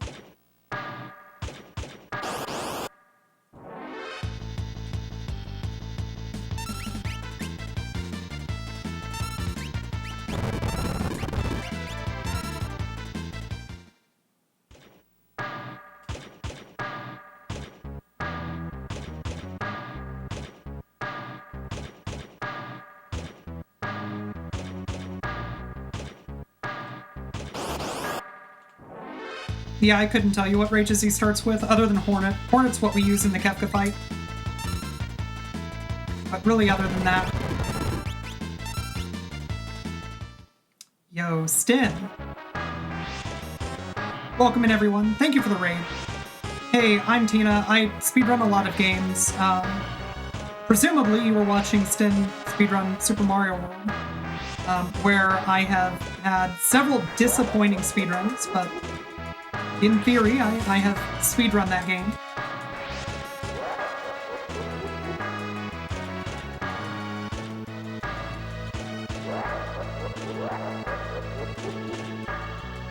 Oh, come on, Stan. You're a future former world record holder in Super Mario World.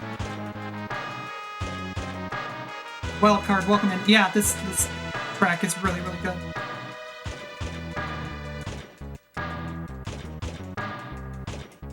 Yeah, I don't think Hornet casts stop. It certainly never casts stop in the Kefka fight, so if so, it's a very rare thing to have happen.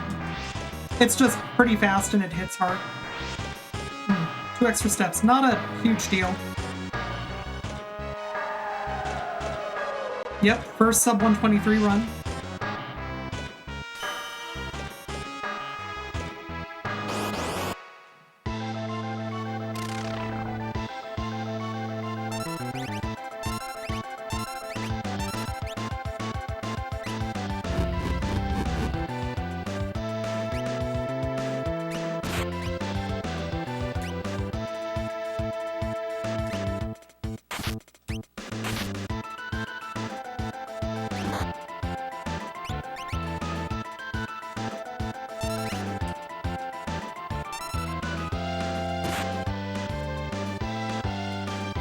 Hey, you wanna...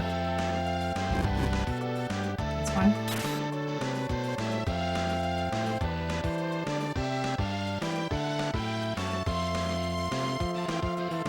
Did I counter-cancel him? I counter-canceled. Well, this is my life now.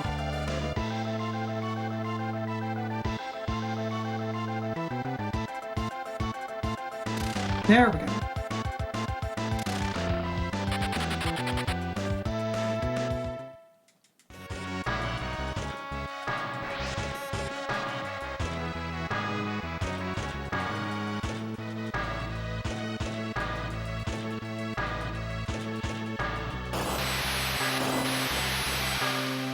Oh, you were doing Hollow Knight Random. That's awesome. I really enjoyed watching Hoth do those.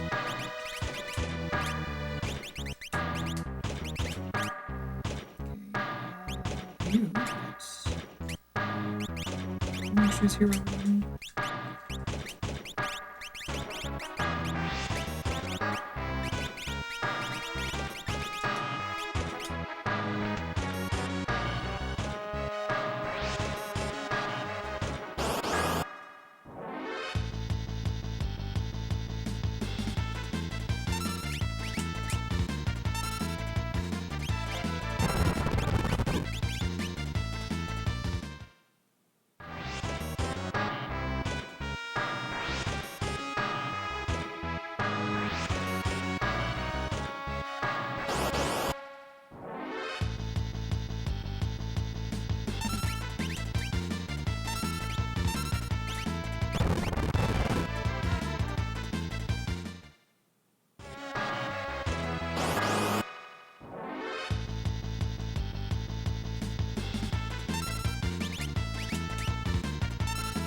You know what? That's the first time that I've encountered somebody explaining the logic of that scene beyond cutscene logic. Kefka declaring that they're on the same side, and Celes saying, all right, well, that means I can use a warp stone. We're leaving now. I like that. That's a good interpretation.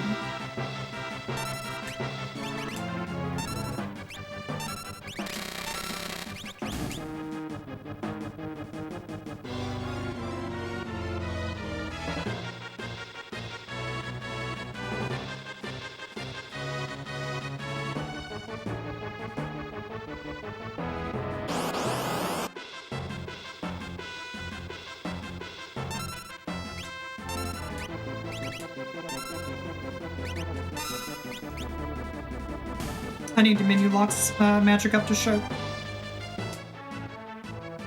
Yeah, it's even a 4-person party. Celes, Kefka, and 2 Magitech soldiers.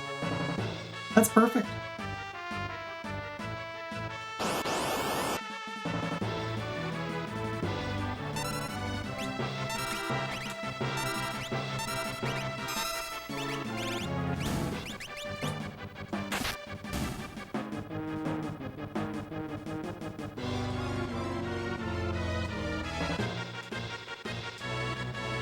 Yeah, occasionally you see it in this run with neck hunters, where you queue up a smoke bomb and they end up getting hit with the smoke bomb.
Alright, so for anybody who doesn't know this run,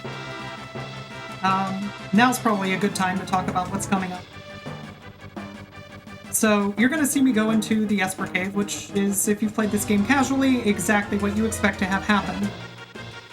I'm only going to go a couple rooms in, however, and I'm going to warp out on the same frame that, you know, the bridge above the lava that periodically changes shape and dumps you in the lava, and it's really a pain in the butt to get through. I'm going to use a warp stone on the same frame, or I'm going to open the menu on the same frame that it activates.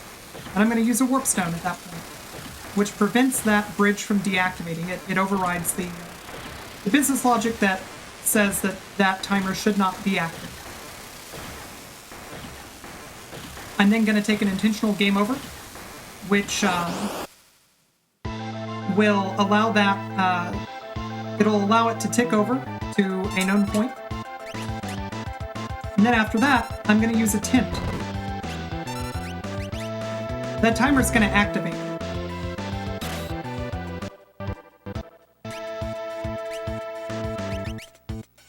And the way that that timer works, internally, is it just activates and deactivates sprites.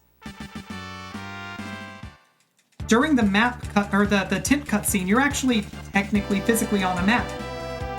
And it just so happens that the tile immediately beneath you on that map is a warp square that warps you to the cutscene with the floating continent rising up. The best guess that I've heard from the community is that it's probably a debug room for playtesters, just like Final Fantasy VII had a debug room. If you've seen the Final Fantasy VII PC run, you've definitely seen that debug room. So we warp to the Imperial Air Force fight. You're not supposed to do that fight at level 12. That's not where they expected somebody to be. So it is rolling the dice 6 times in a row, hoping that I outspeed the Imperial Air Force. If I do, then we get to continue the run. If I don't, then I'm finding a host. Now, I know that it is kind of like one of those things where a lot of speedrunners like to play up how dangerous something is. If this were a marathon run, I would do some power leveling before this fight. This is not a marathon run. I want to get a PB, which means, hey, Jesus take the wheel. We all get to be either disappointed or excited together.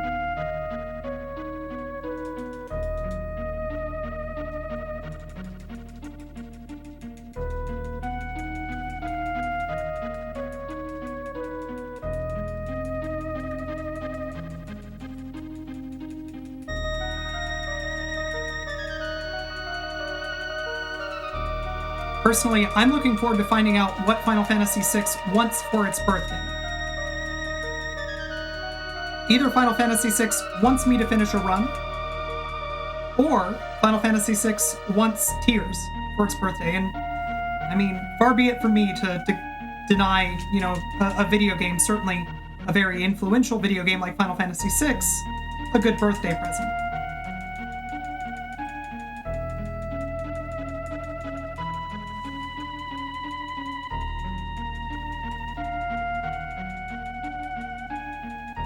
So you're going to see me trying to run away during the fight against the Imperial Air Force. Obviously, I can't run away. But as long as the can't run away banner is showing up top, enemies can't take action. So I can use that to try to sneak in and manage to queue up my action before an enemy queues up theirs. But otherwise, it's just, you know, hope for the best.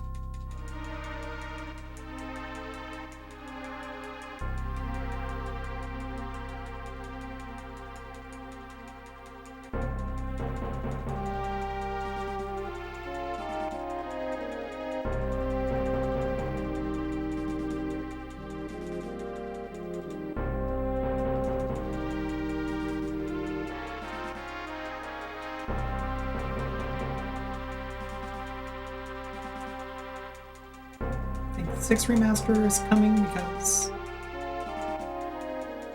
Final Fantasy VI turned 27. It did turned 27 today.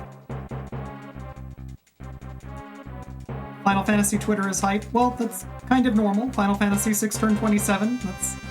That's a good reason to be excited about Final Fantasy VI. I mean, while I think that a Final Fantasy VI remaster would be a ton of fun, that would be a pretty big undertaking. While Square Enix is, presumably dedicating a ton of their effort to Final Fantasy VII's remake.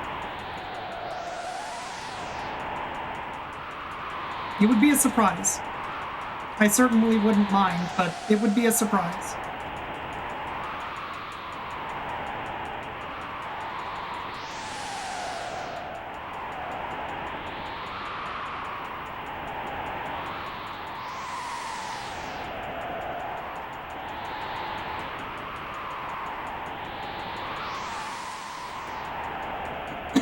Yeah, not to mention 16 is on the horizon, which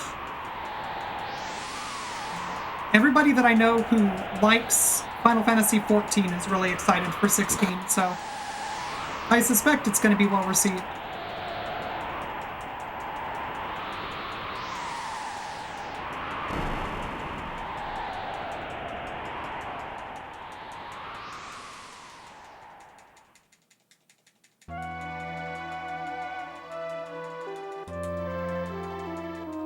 Well, it's real sunny outside.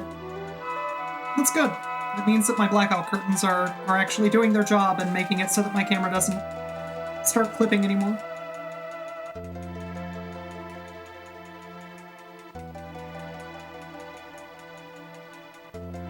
Yo, Yelsrick, how's it going? Thank you for the good luck. I'm definitely having fun. You are here just in time for the part of the run where this run goes off the rails and I have to win 6 dice rolls in a row, so hey, I'm either going for another, hour and a half, or we're finding a host, right now.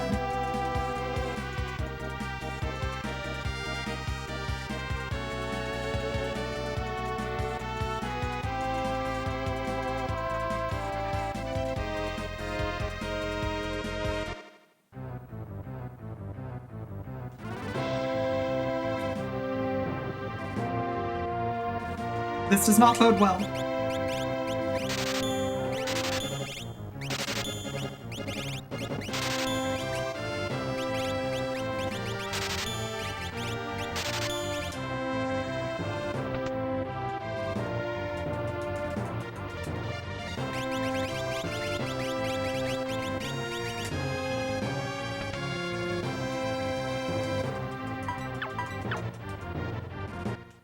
Yo, Liz. Thank you very much for the host. Welcome in, everyone.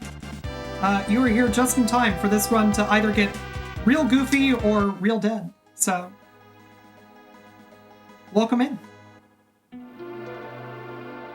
I'm Tina. I speedrun, a ton of games. And right now, that means I speedrun Final Fantasy VI. So for anybody who doesn't know what's coming up, I'm about to do a run warp to a fight that I'm extremely not supposed to do at level 12, which does make this run extremely dangerous. I need to win 6 dice rolls in a row in order to be allowed to continue the game at all. If I win all of those dice rolls in a row, I have to get lucky not seeing any ninjas on the way to the end of the world. Once the world is ended, the run is a little bit safer, but there's still a couple of points where the run can just decide to end. Towards the end of it, you're going to see a lot of frame-perfect movement, where I have to use a bunch of glitches all at the same time to fix the fact that Celis is not going to be real, which would cause a soft lock after I beat Kefka, to make Sabin very angry, and then to get to Kefka without ever triggering any further fights. It's going to be a ton of fun if I get to play the game. I think that's it. I think that's the short version of what's coming up.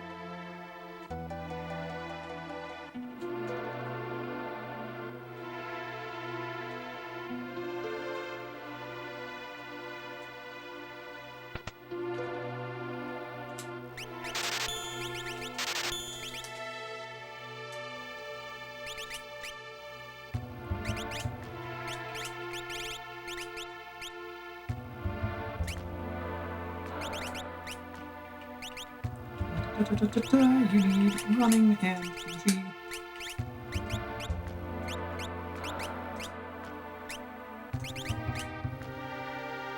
Green brain. Cool.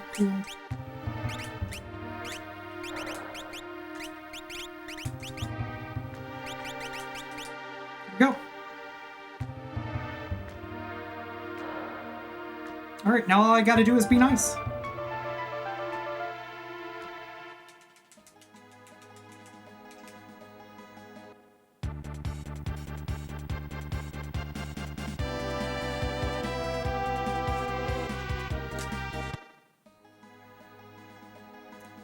Welcome back, Locrian 5th. Yep, you made it just in time for the Imperial Air Force. Parenthetical, IAF.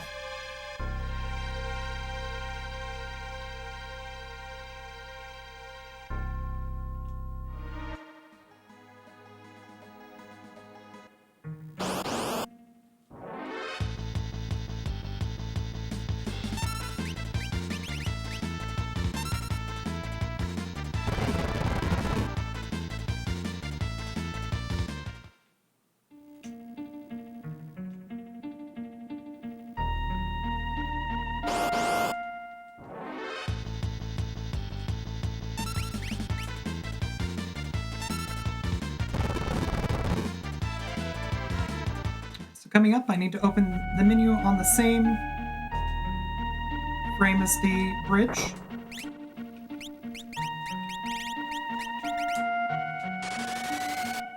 Save the game.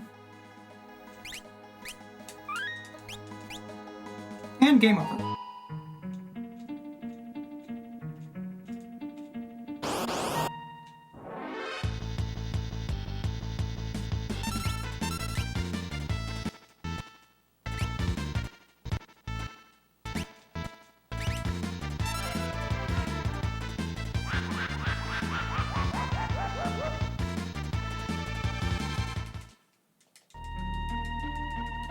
Belmont Spannerman, welcome in.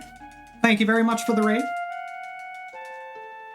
So, hey, welcome in, everyone. I'm about to do a glitch, and then we're either going to continue speedrunning the game, or I'm going to get a game over, and we're going to find somebody to pass this raid along to.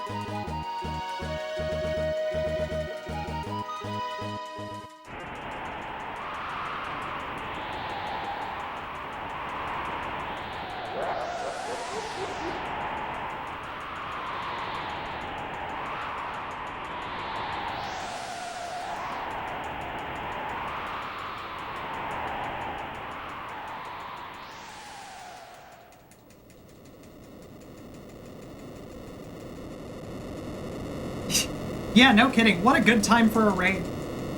Just in time to see me play the game the way that Nintendo Miyamoto definitely intended for people to play video games.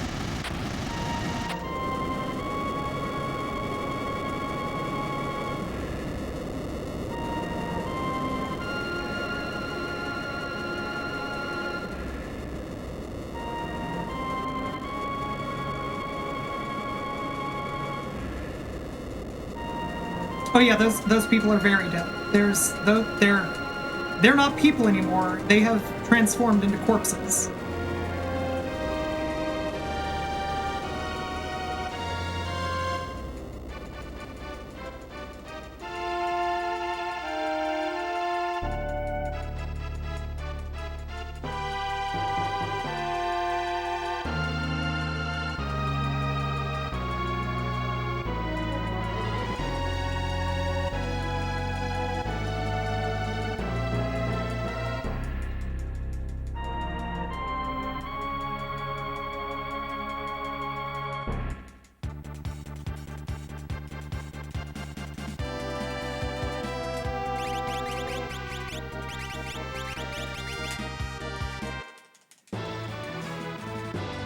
All right.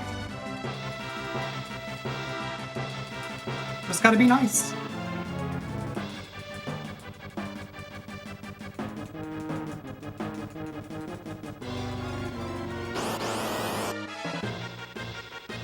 Start.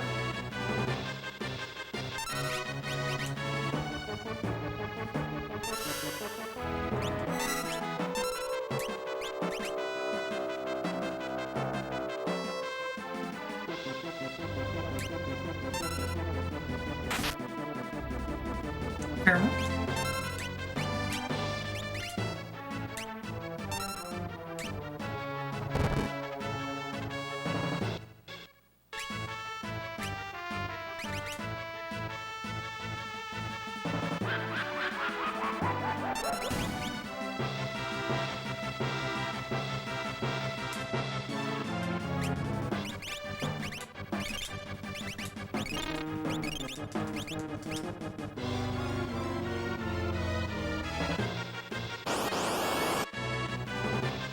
Alright, kinda rough start.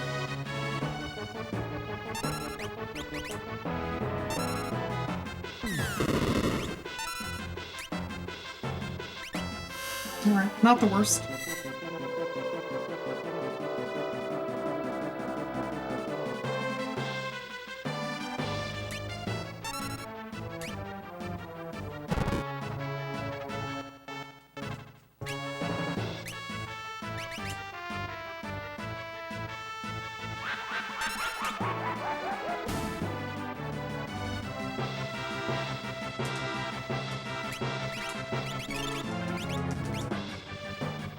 Yo, Fat Swordsman, how's it going? Thank you for the Zalas. That's pretty much how it feels.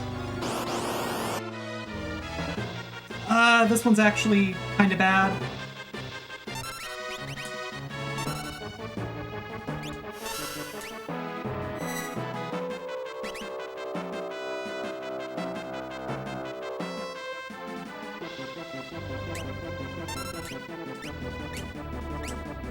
Edgar, you wanna act? Thank you.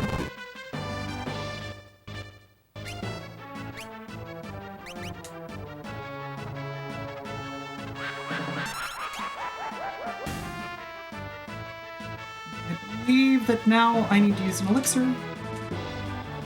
Yep.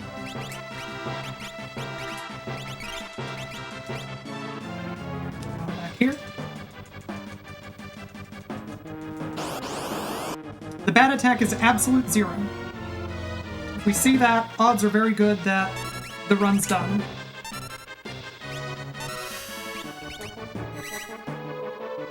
Hope Song prevents absolute 0 though, so as long as I keep getting those off before the Imperial Air Force acts, we're good.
Yep, at this point, if I mess this up, it's on me, not on the game.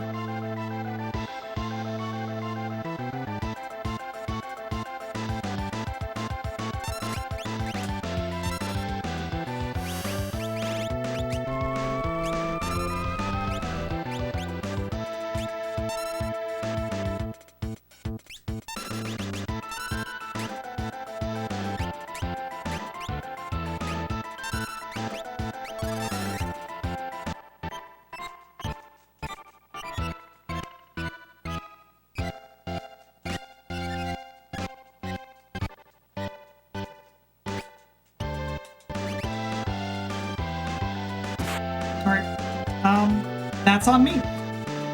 Oh, this sucks.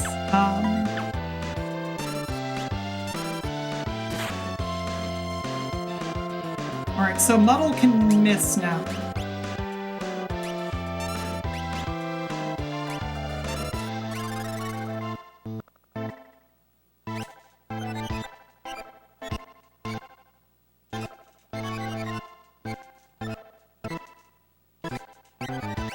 Oh my god. Well, luckily it doesn't matter.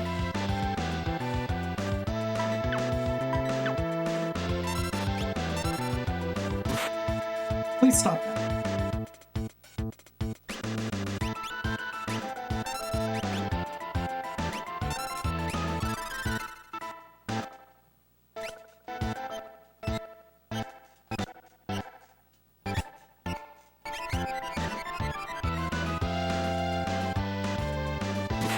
Choking.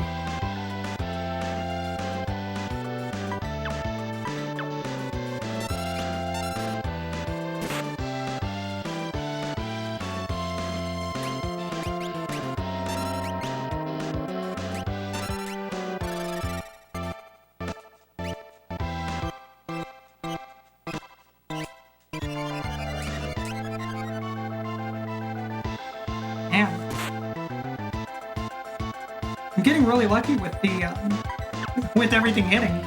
Jeez.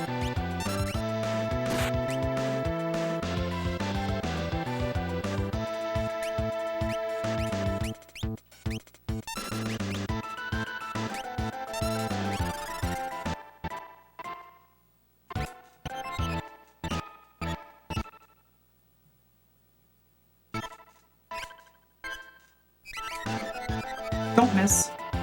Okay. I get to play the game. Alright, that lost a ton of time. Odds of a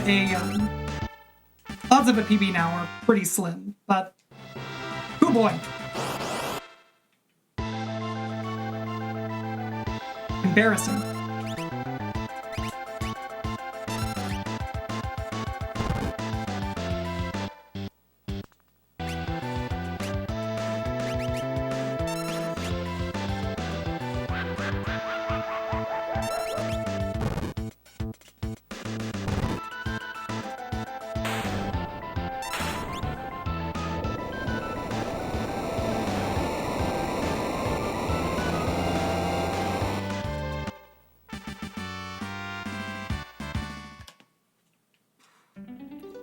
Awful, awful, awful.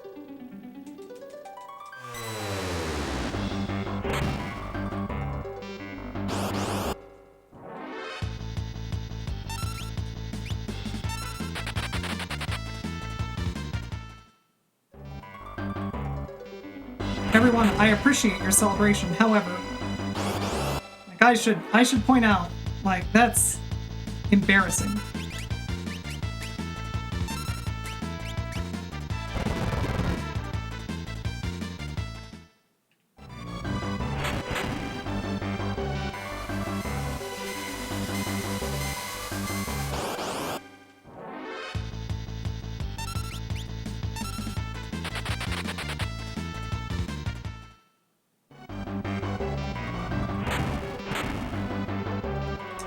Yes. So the reason that I leave Shadow behind is because it doesn't matter whether or not you have him. He doesn't actually offer any safety.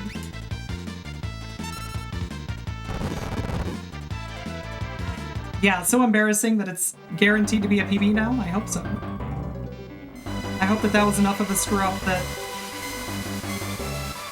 the gods of embarrassing PBs decide to let me PB. That would be good.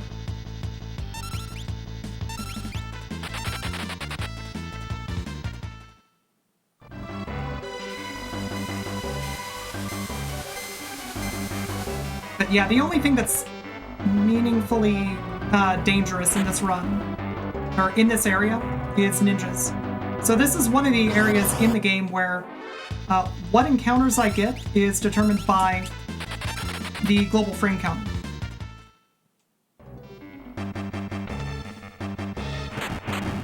So for all my step manipulation, I know where I'm getting the encounters. I know what square it'll be on. But what I don't know is what I'm gonna see, what enemies will be there. And of course also ATV. Yeah, I already beat my Merchant Lock run.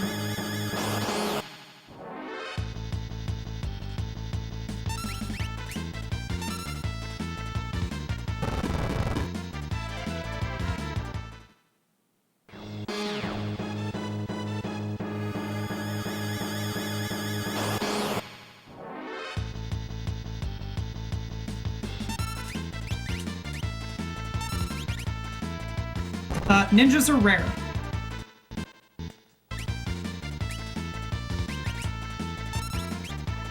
And they can do that.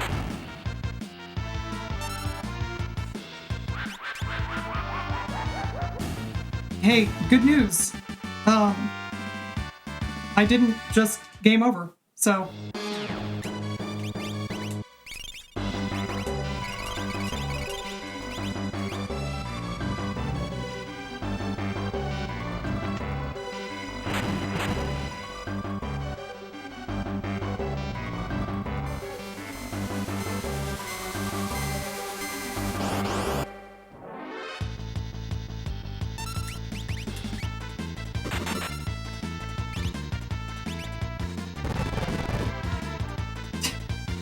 John SSB, I appreciate that you were calling that skill. I assure you that was pure luck.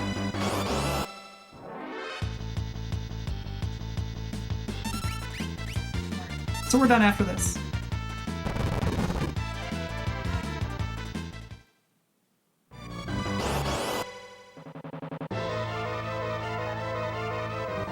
Alright everyone, enjoy this banger of a track, it's really good.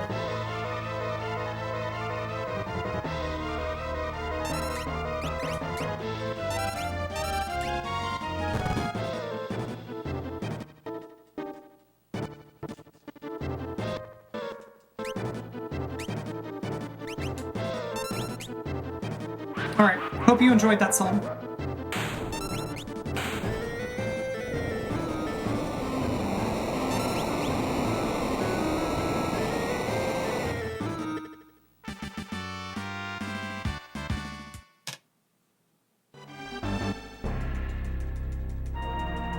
Yo, Loon. Thank you very much for the host. Welcome in, everyone. Hey, good news. I actually get to play the game tonight.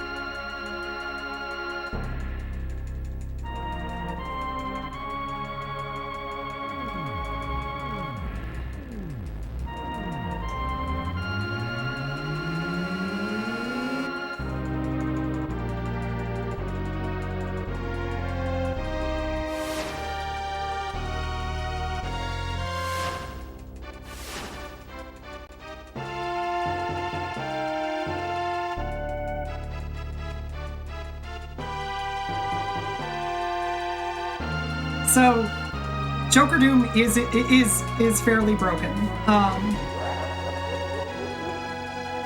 However, whether or not you're able to get Joker Doom is dependent on an internal accumulator that, you know, if you don't have the ability to look at the memory of the game, in theory you shouldn't know. So whether or not Joker Doom is even possible to roll is dependent on this internal value that changes as battle animations happen. It just so happens that using an echo screen as your first action in battle will change the accumulator such that Joker Doom is possible. So when you see me using Joker Doom, that's why. And that's how I'm pulling that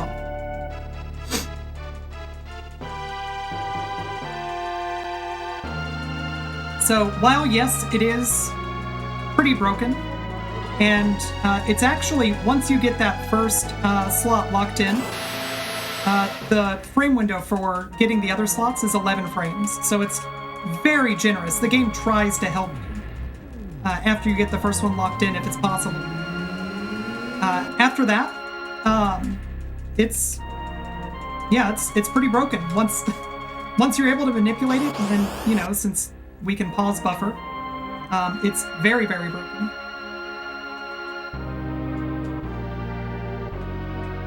So no, the echo screen has to be the first action that modifies that internal accumulator value. The 777s aren't possible. Like, if you just started a fight and tried to do 777s, even if you buffered it perfectly, like if you pause buffered all 3 of the 7s, if you tried to do that as your first action, that last 7 always ticks over 1 further to the gym. It's literally just not possible. So there is actually some what is meant to feel like randomness as far as whether or not 777 is even possible. But hey, thanks to very smart tassers, we know how to make it reliably manipulatable.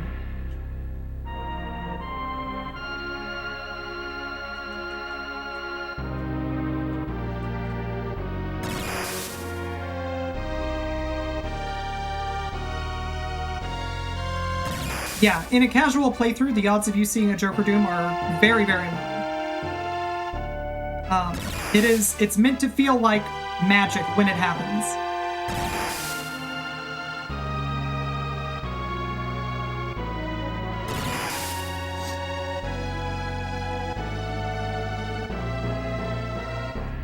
Yeah, unless you really like Setzer and for some reason you keep on using him, even though the fact that his slot command basically only,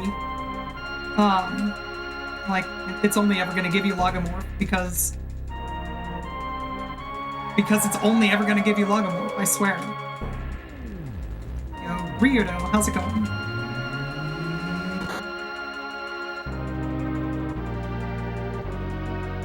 It's true. Many casters are extremely high-level gamer brains.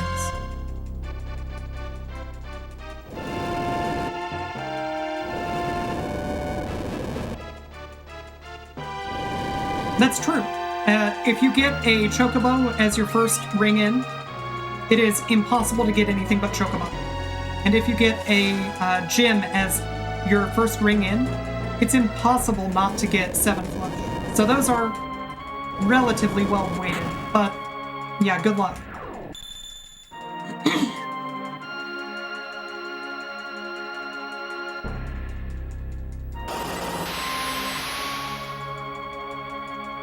Incident 73, how's it going? Welcome in.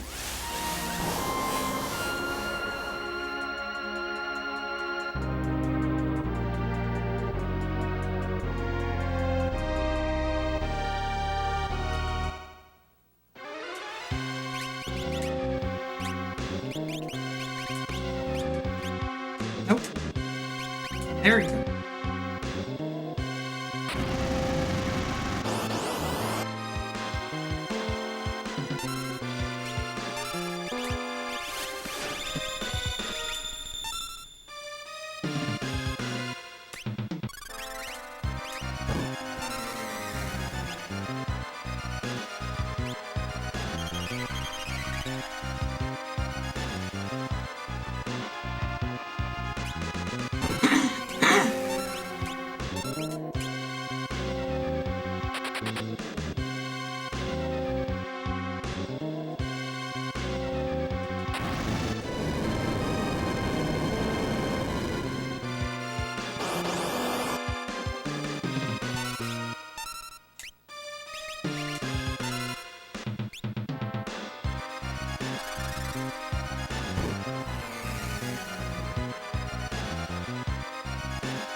Why did we imp? Because the way that the battle script is written, imping this these naughties is the fastest way to get through that fight.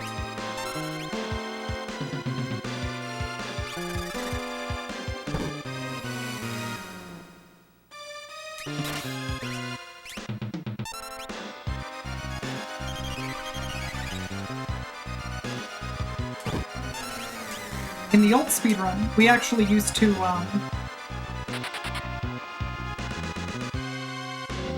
just burn rods on them, but since we skipped the Masa, we can't use rods.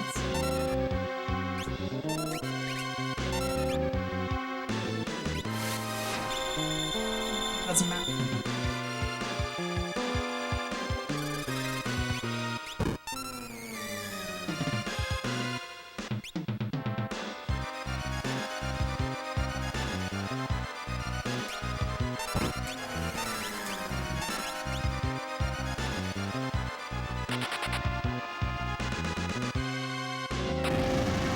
Well, yeah, fighting them fast doesn't matter, but making it so that you aren't constantly getting your teeth beat in by them is pretty nice.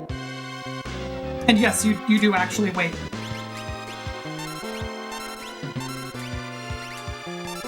We save Shadow in this run.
Got ice 2, so we're done.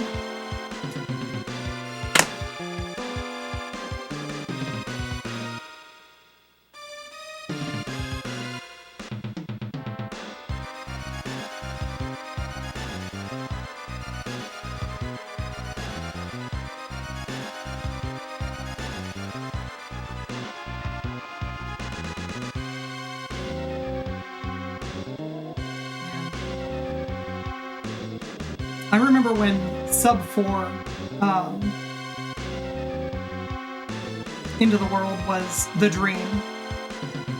Now, things have gotten a little bit goofier. Alright, so, quick explanation of what's coming up. So, we're going to start with Celis, obviously. For those of you who've been here a while, I did the Magitech Factory, so Celis is removed from our party. We never did Thamasa, so Celis actually never had the bit in her character data set that makes it so that she exists again. What that means is that when we spawn in, we're going to have a fake Celis. The first time that the game calculates whether or not Celis should exist, she's going to disappear.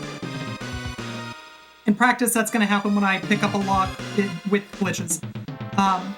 If you beat the game without Celis, Edgar, or Setzer, the three characters that you absolutely are guaranteed to have ended up picking up, the game soft locks. So, goal number 1 is going to be make Celis real.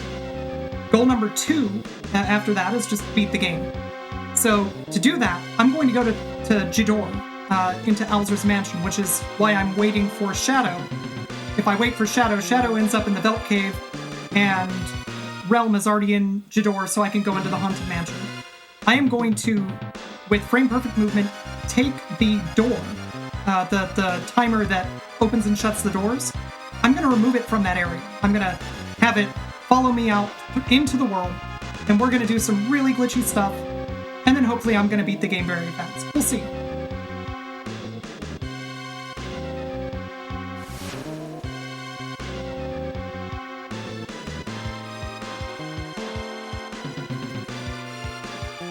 Yeah, Timer Chan and Timer Kun are our two very good friends that will be joining us for the rest of this run.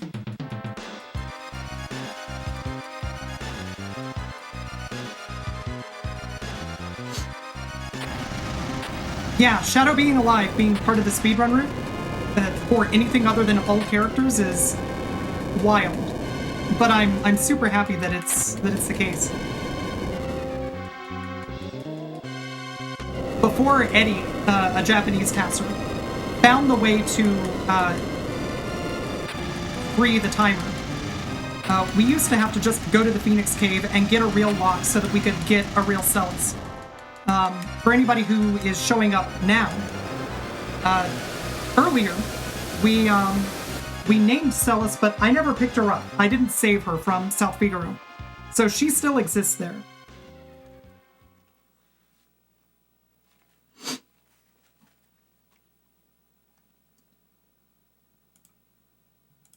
And that's how we're going to get a real Celis. We're going to go to South Figaro with a fake lock. We're going to trigger the cutscene that has Celis join the party, which is going to erase the bit saying, hey, don't exist. And then we're going to use that Celis to beat the game. Is it faster than rescuing Realm from the Velt Cave? Yes, because if you rescue Realm from the Velt Cave with a fake Celis, the game soft locks. So it's faster by virtue of it being possible at all.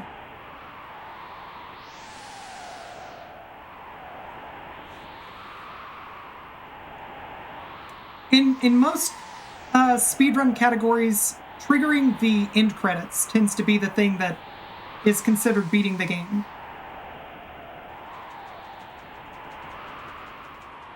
So fighting the last boss is nice, but if you can just not, then hey, that works too. Yo, Bich, how's it going?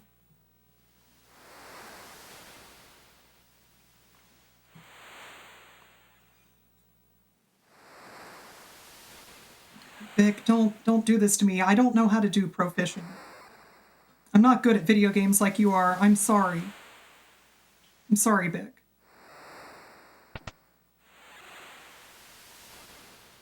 Hey, y'all, if you want to see somebody who's actually good at RPG speedrunning, you should follow Big Fong Balls. Because unlike me, he's actually good at games.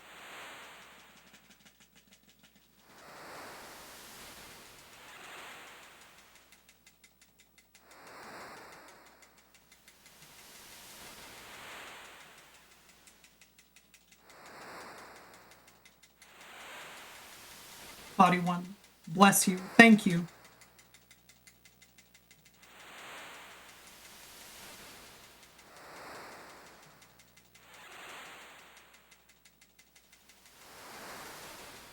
Yeah, fishing is just catching fish with your hands. You just have to catch the right ones, that's all. You believe in the fish? That's very kind of you. One of these days I'm going to learn how to do pro bass fishing. Not today, but, you know, one of these days.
Good start.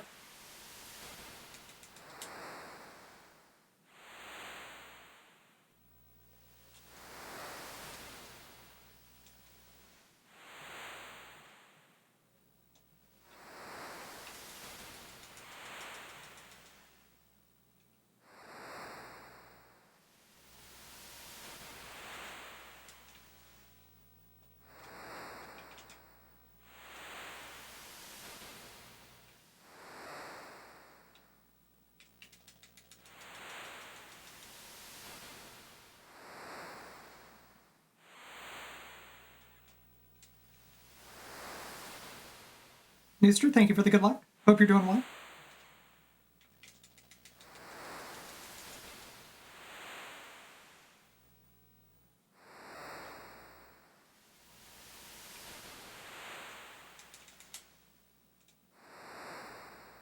I ever gotten perfect RNG with this? No. The way that you get perfect RNG with this is you manipulate it. There are people who know how to do the manip. I'm not among them. I'll learn it sooner or later, but it's hard. All right, we're almost done. It's not impossible that I finish here, but if I don't finish here, the next good catch will be done.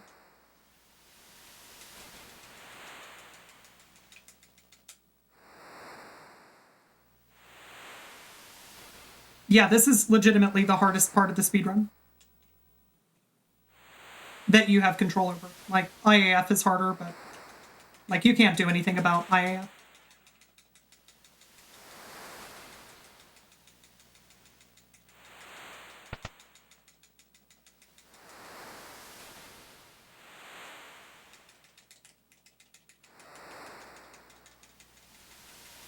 All right, not the worst.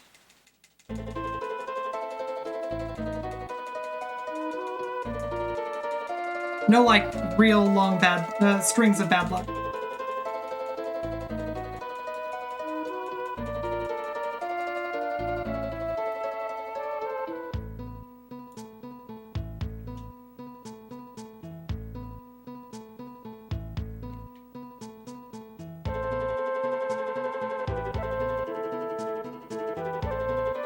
Yeah, probably above average. I don't remember what my PB was though.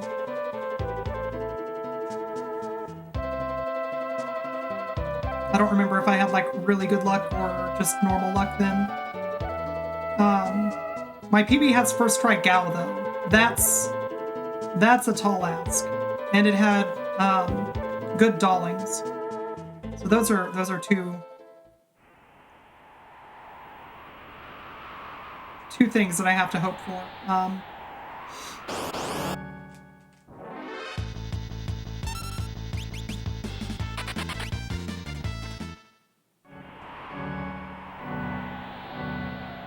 Why not have a split there?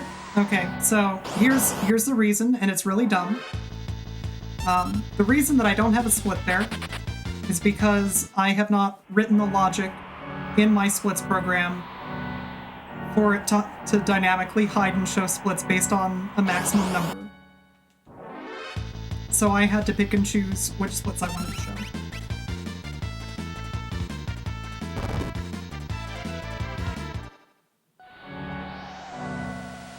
Look, I said it was dumb.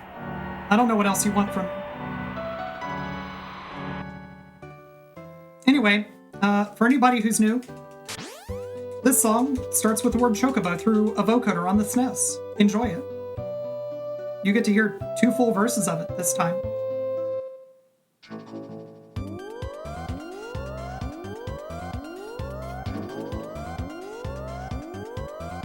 Thanks, you're new. Shut the fuck up, Bich.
Seven.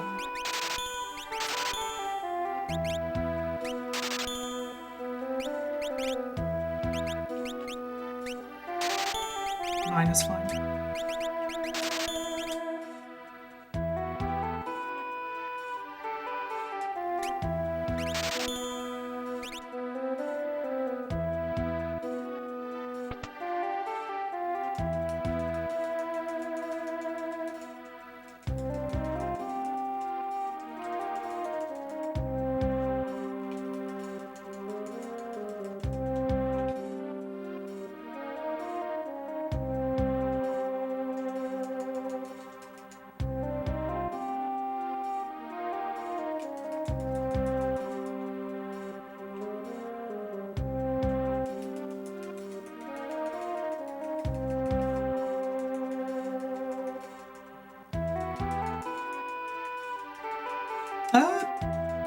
No, the GP was always increasing and I sold things for 1.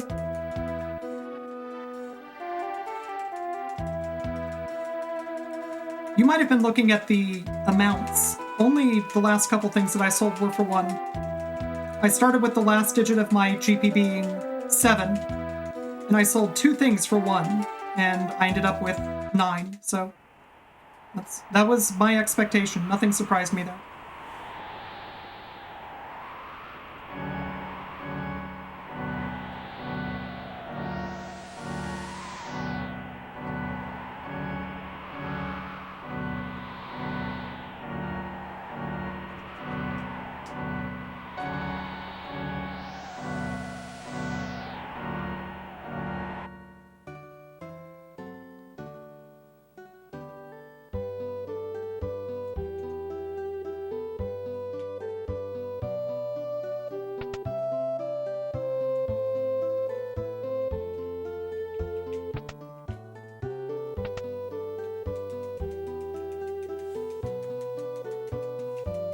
Last time you ran this was one of the relays. It was the worst run of all time.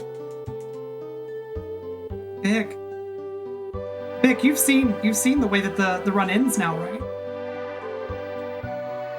You know you want to come back to this. Like, sure, you have to do Imperial Air Force at level 12.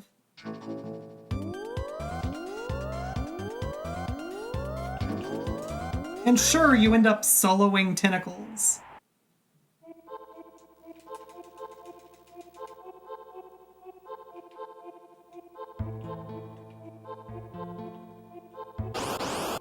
But you get to do so much stupid bullshit. So good. I'm really selling you with that, huh? Yeah.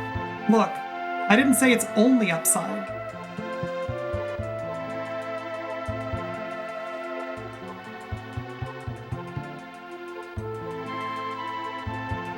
There's some downsides, but you gotta remember that in exchange for those downsides, you get to do some frame-perfect movement that you have to maintain. I'm doing a really bad job, huh?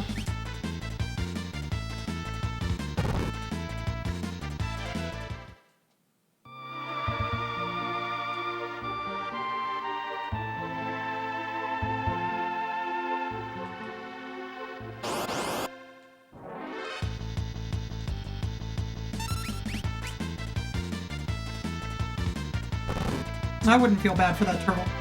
He got fed. Later on, you jump on turtles and you don't even feed them first. Now that's rude.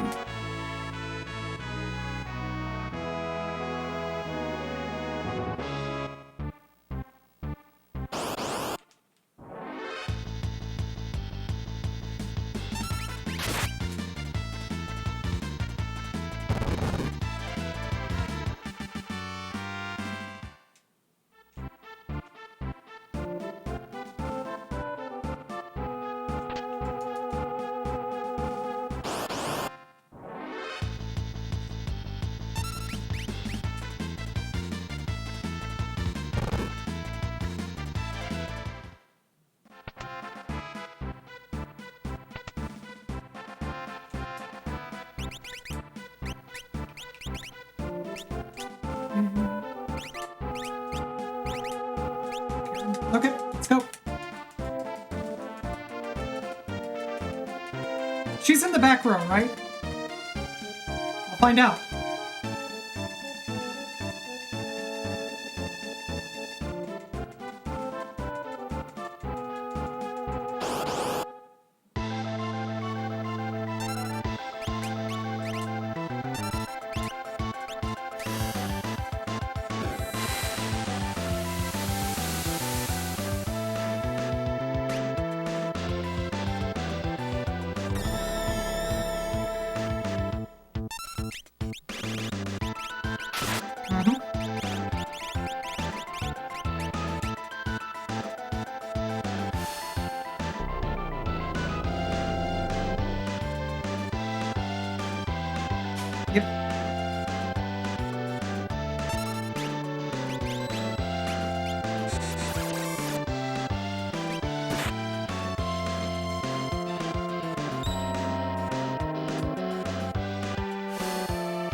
Why did I use Ice 1?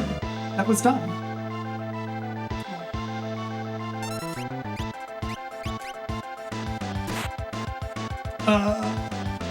I'm very scared now.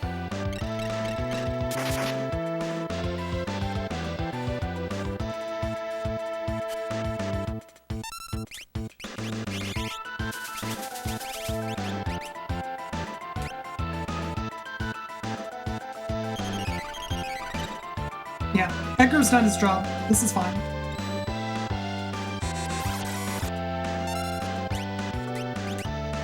Good RNG now just means that I get a lot of biocasts. There is no chance for the tentacle to grab Celis. It's impossible. Celis is wearing running shoes.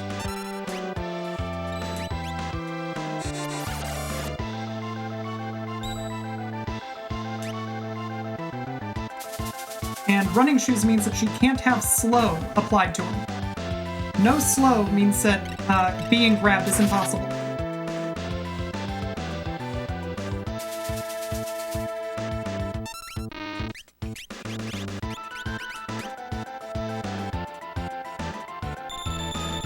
Bich, I mean, yeah, I know it looks terrible, but consider it's also very stressful.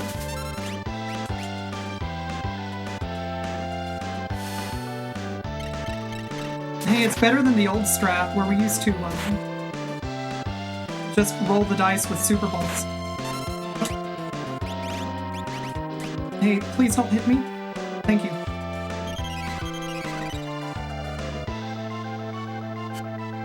Yeah, she's not real yet. This is still fake cells.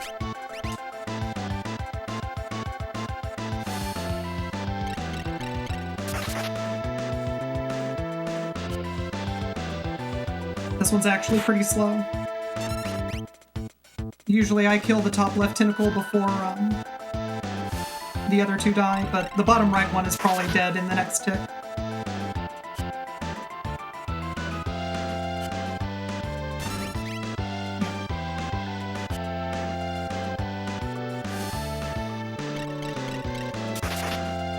Heavy, welcome in.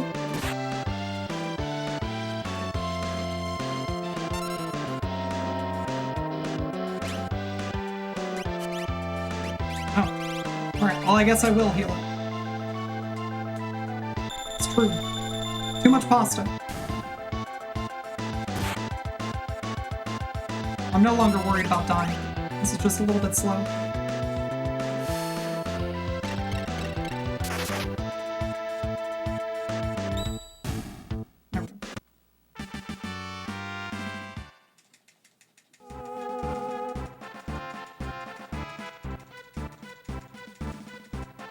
Honestly, that ice one probably did cost me an entire turn.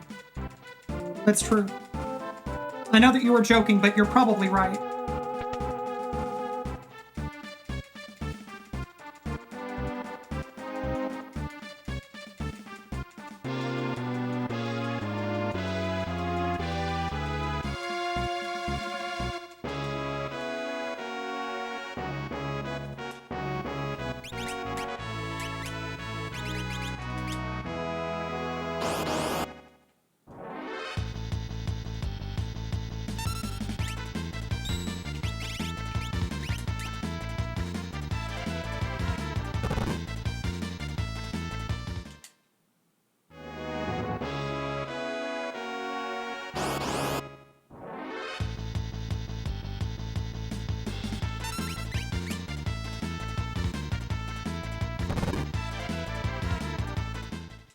Edgar's fine.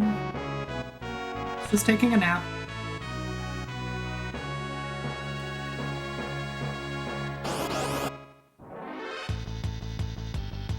I have an extra menu coming up after I get Setzer. He's not worth reviving before then.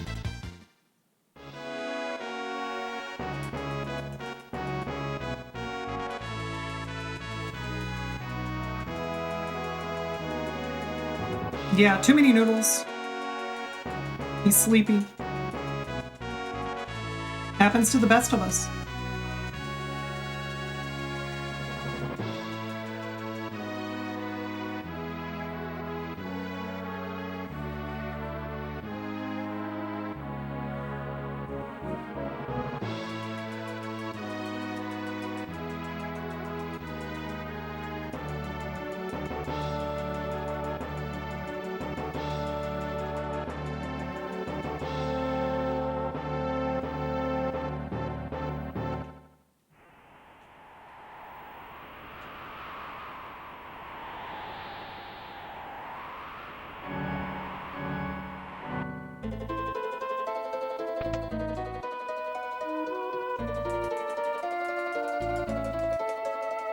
Yeah, doors are soon.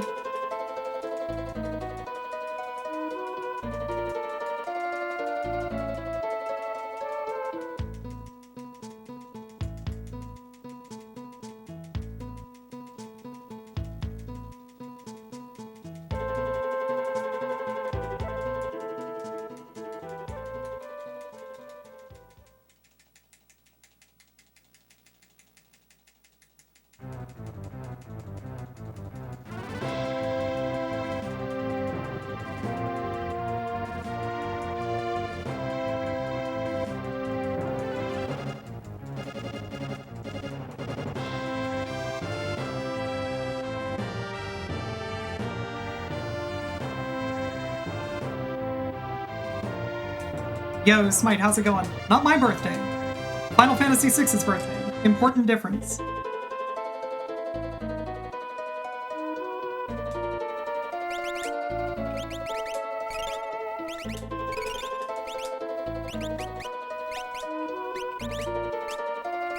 First.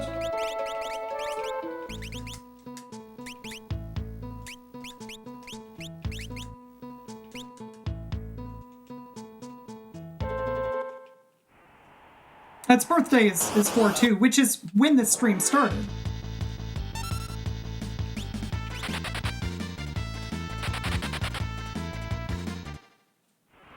Yeah, actually, you know what? Hell with it. It's everybody's birthday today. Congratulations, everyone. You're a year older. Memento Mori.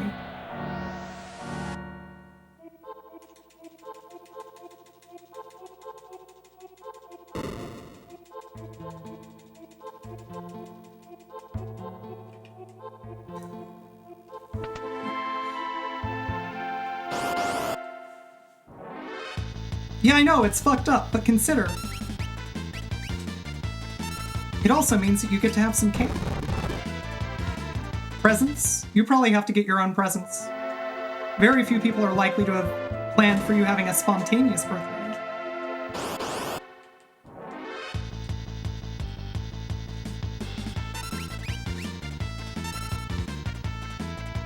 You don't have cake, you're not ready for a birthday right now? Fine. Alright, I take it back.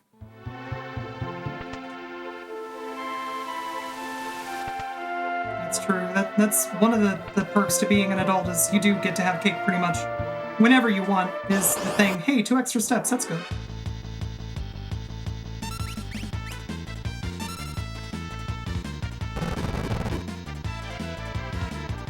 That's right.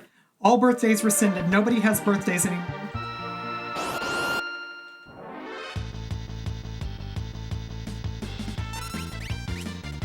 So none of these encounters are a surprise. It's just, I sure would love for any of them to be a preemptive encounter.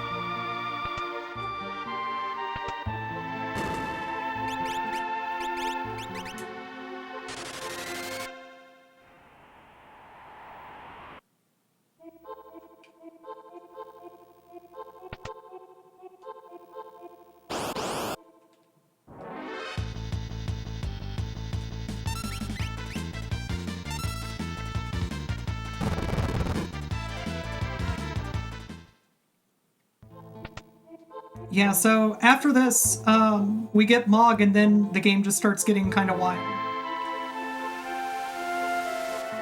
I'll drop a safety save to make sure that I get to show off the end of the game, because it's something.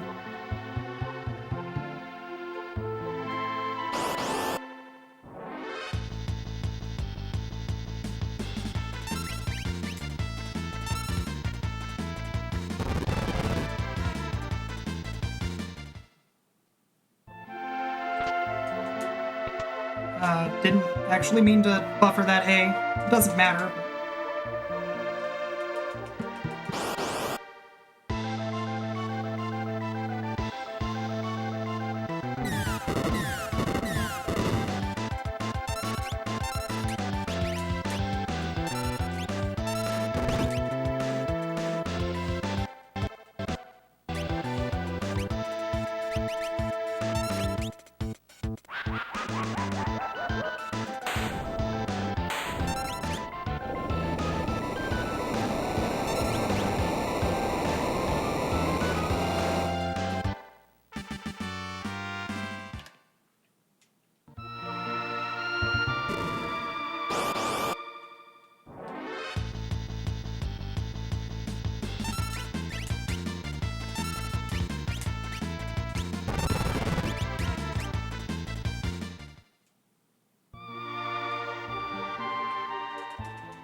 I still need first try gal. Like, yeah, we're now on pace for second place, but I need first try gal, and I also need to not fuck everything else up, which is a tall ask. That's a tall order. Gonna be real. Am I sure I'm not the real speedrunner? Yes, 100% certain.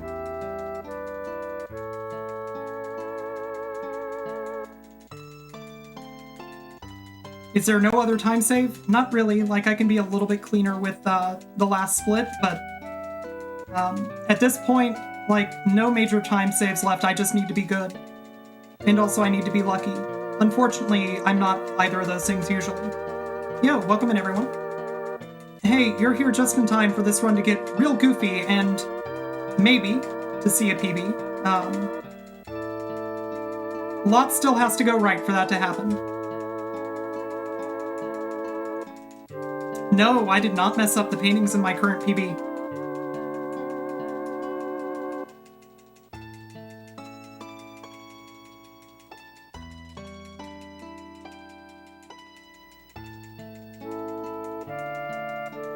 Yeah, that was my merchant lock run. My merchant lock run, I messed up paintings. And that was my first third place run. Now I'm running against a 353, which is my most recent third place run. And if I get super, super lucky, it'll be my last third place run. You know, until, like, Bich comes back and just wipes the floor with my time. Merchant lock is a glitch that you can do that keeps lock in the state where he has the merchant clothing. You lose a bunch of time to do that. You got good news for me? Bich, is the good news that you're going to come back and start running this again?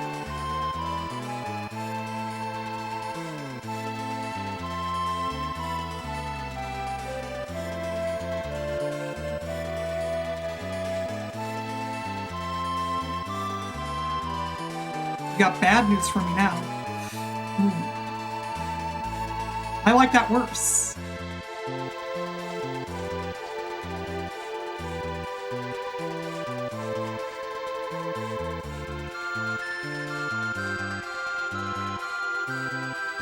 Alright, so hopefully I don't get doom-gazed. If you get into an encounter with doom-gaze, that slow little meandering flight, you have to do it again. Okay, good. Yeah, at the time that was the point. I thought that it was impossible to PB.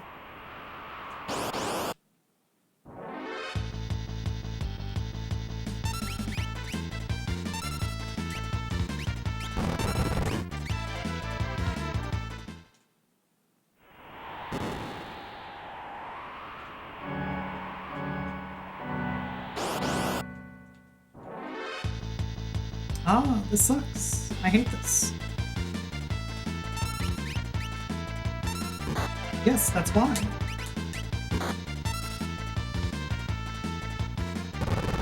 Please try not to murder me.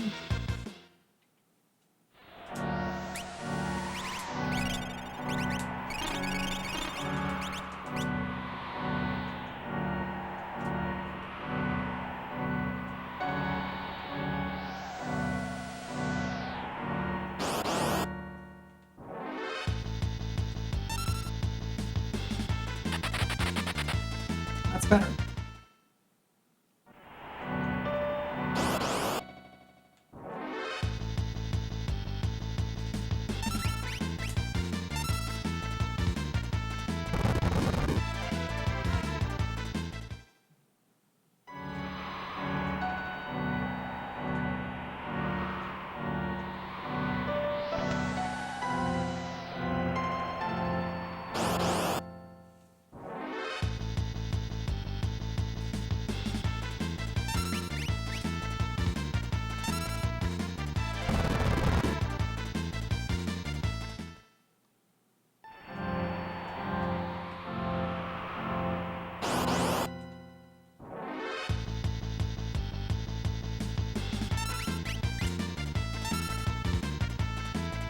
Alright, almost done here.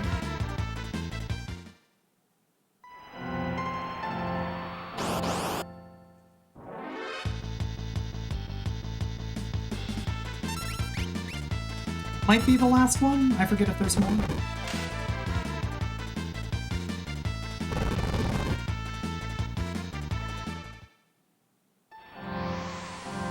I think there might be one more. Nope.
Yeah, I've never gotten into that one before. So that was me screwing up somehow.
Oh yeah, get used to the door noises. They're with us until the end of the game.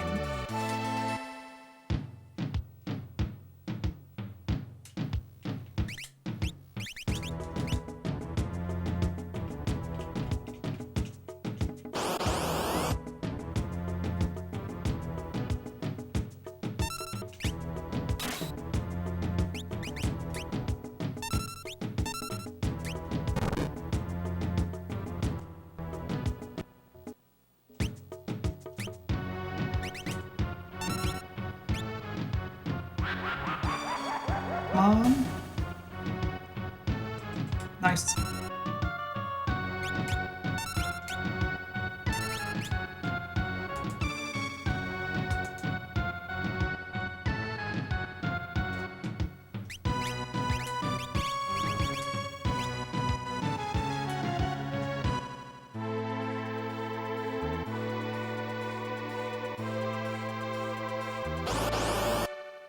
Come on.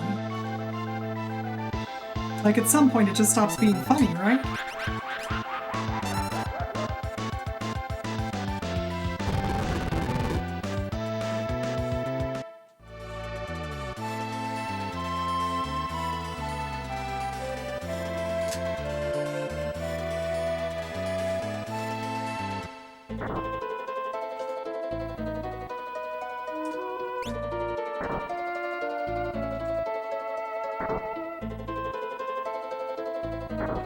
Oh hey, look, it's Savin. He needs help. There's a kid stuck in that house. No.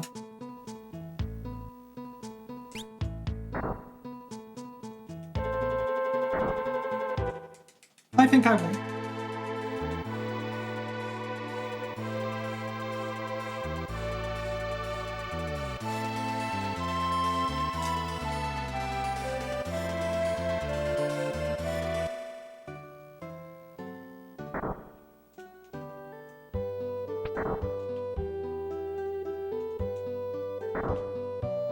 Yeah, so we've still got the timer, so that's good. Tea break? Tea break.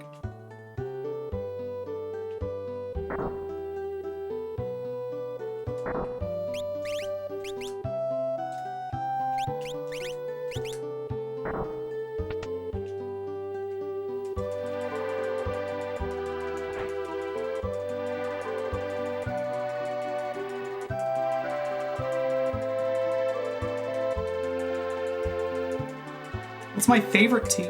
Oh gosh, that's tough. Depends on my mood. Yeah, like an Earl Grey can be real nice. I really, really do love green tea. If I'm in the right mood, like a spiced chai can be really good.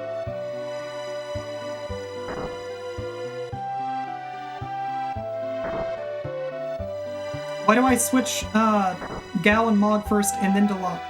Alright, so the whole point of doing that is saving map coordinates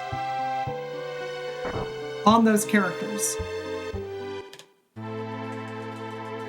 It'll make sense in a moment. Unless I get another Doomgaze, in which case I'm... oh no, I need to go to the Phoenix Cave first. That was almost very bad.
What just happened? Glitches. Minor glitches. That spot in South, or it's not South Speedrun. Or yes, that's the coordinates that I need for Gal and Mod. Earlier in Narsh, I swapped Edgar out.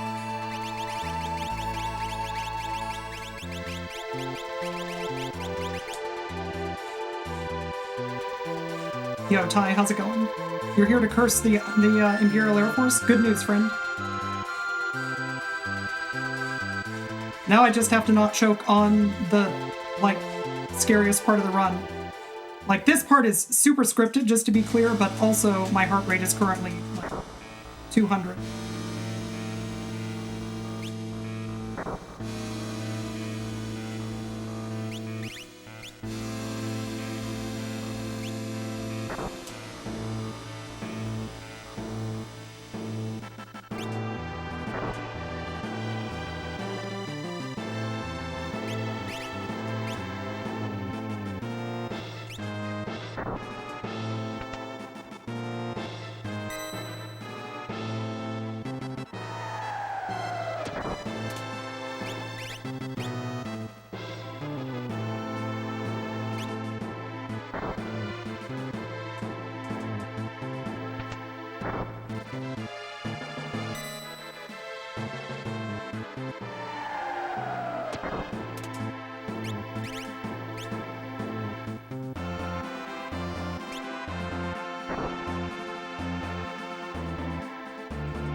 Nice.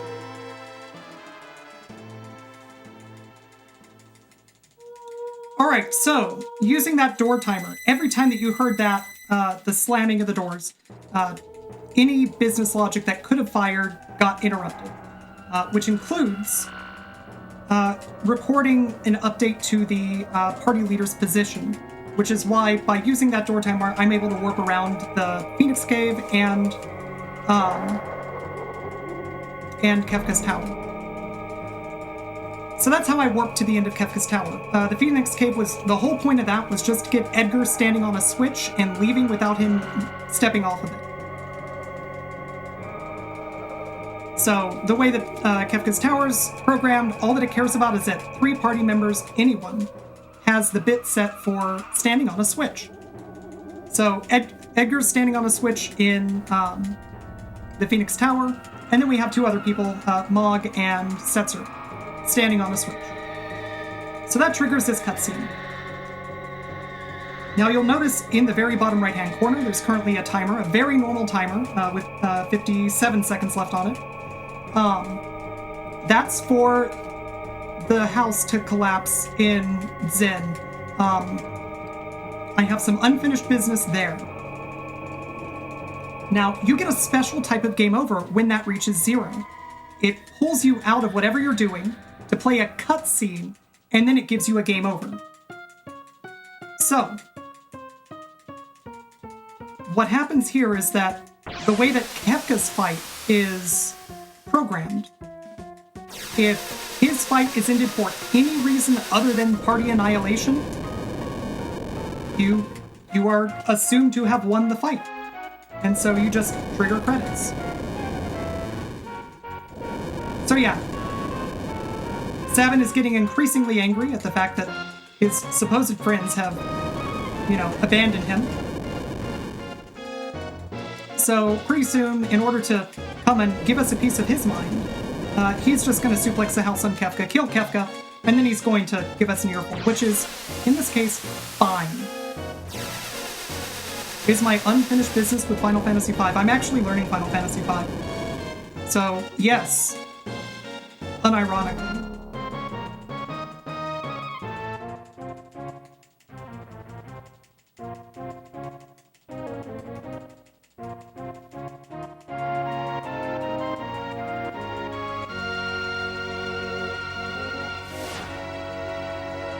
Vic, I have no misconception that I'm gonna bop you there. So anyway, here's Savin.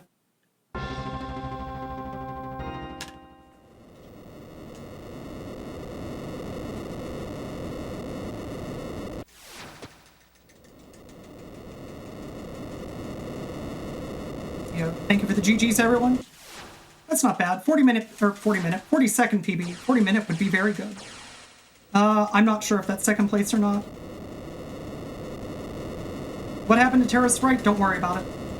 Espers and magic are disappearing from the world, so she's not feeling her best right now. It is. Hey, sweet. PB. And second place by 6 seconds. I'm not going to complain about that.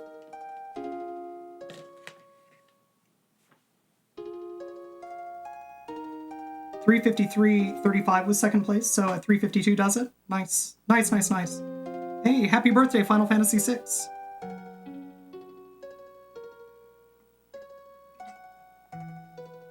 Yo, Mortal, thank you very much for the 100 bits.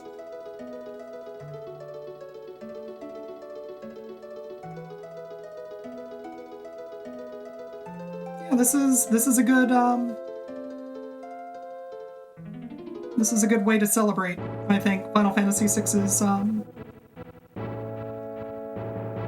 352.35. Alright, so it is really barely second place. But hey.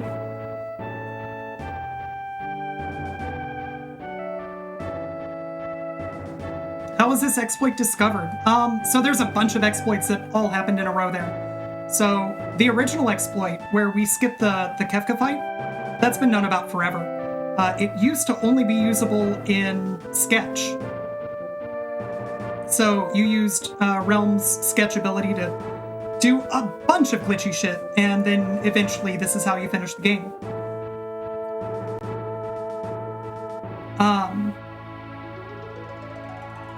Learning how to skip the Masa happened about 2 years ago, I think.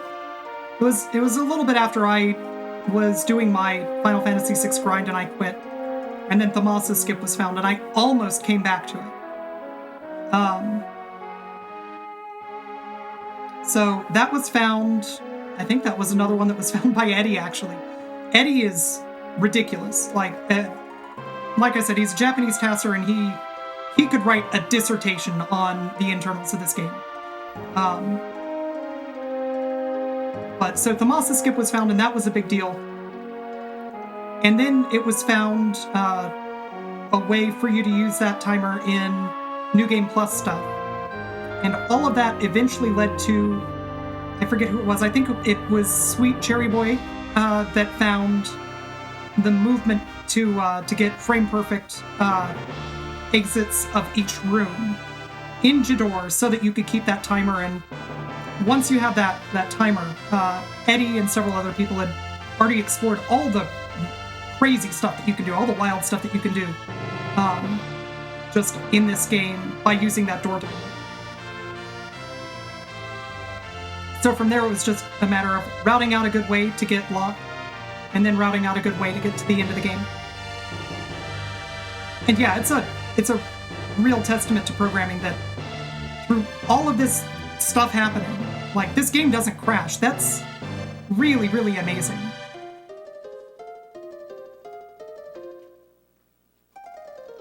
Am I done with Final Fantasy VI runs? No, not even a little bit. I really want to get a sub 350. That's still something that's a major goal of mine.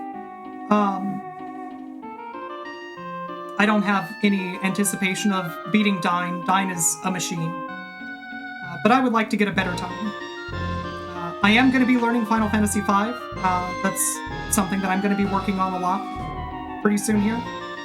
And then once I've learned that, it will just be a matter of, well, it's time to do Final Fantasy V and VI back-to-back runs. Which means after that, like, the only thing that I can do is the hat trick, right? Like, then I've got to learn Final Fantasy IV so that I can do 4, 5, and 6 back-to-back. And then after that, I'll probably learn Chrono Trigger because I don't know when to quit.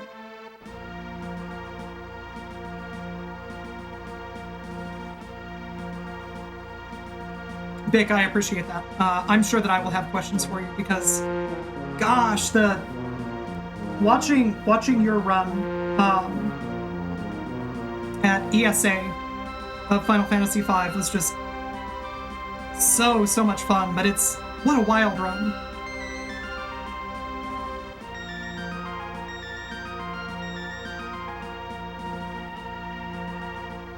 Which 27th birthday is it? Chrono Triggers. Sorry, reading chat with the word Chrono Trigger. It is Final Fantasy VI's 27th birthday, which, at least not in Pacific time, it's still 6's birthday in Pacific time.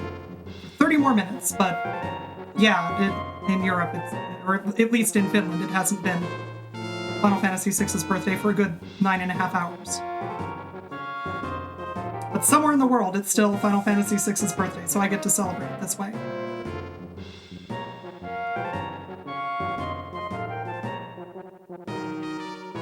Oh my gosh, that's...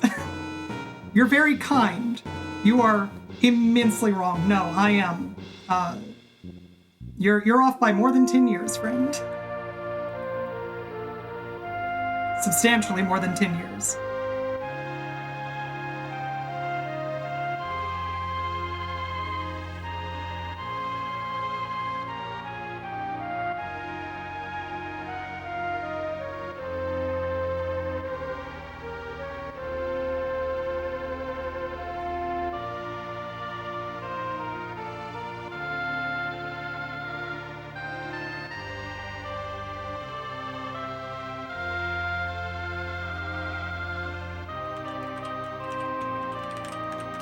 There you go. There's no Gal command, but I can supply you with Gal's name a couple times.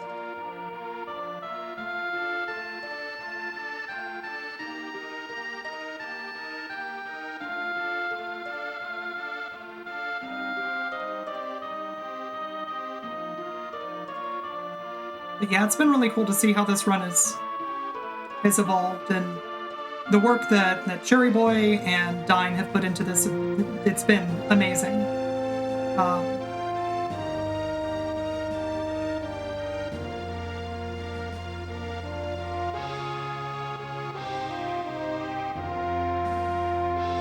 I just realized that this PB VOD is now going to contain me telling Bich to shut the fuck up. I'm really happy about that, actually.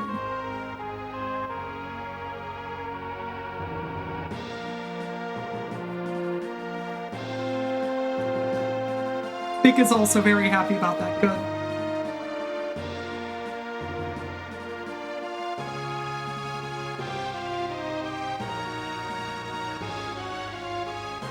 Yeah, ton of raids tonight. Really appreciate it.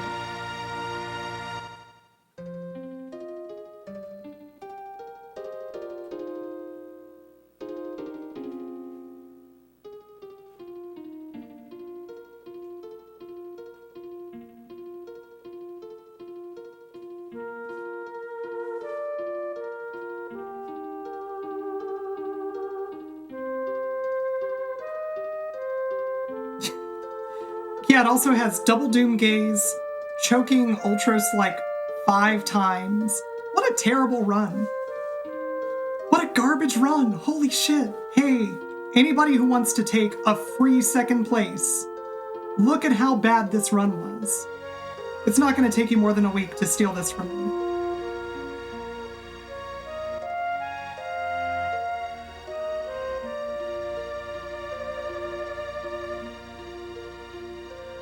Yeah, no, you're right. I'm over this run. I hate it. What a trash run.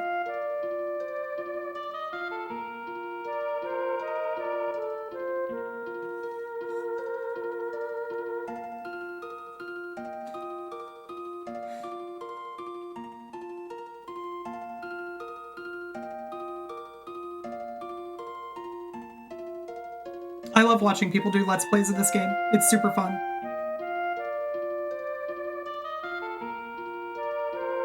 Watching the way that people approach this game who aren't speedrunners of it is really, really fun to me.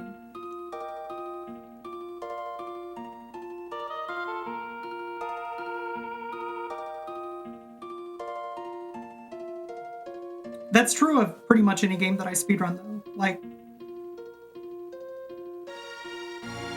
I think that there's an assumption that speedrunners are likely to get frustrated with watching people who don't do speed tech, but most speedrunners that I know, at least, like, seeing people enjoy something that you enjoy is really cool, and seeing the different ways that they can, take and approach games is always really fun.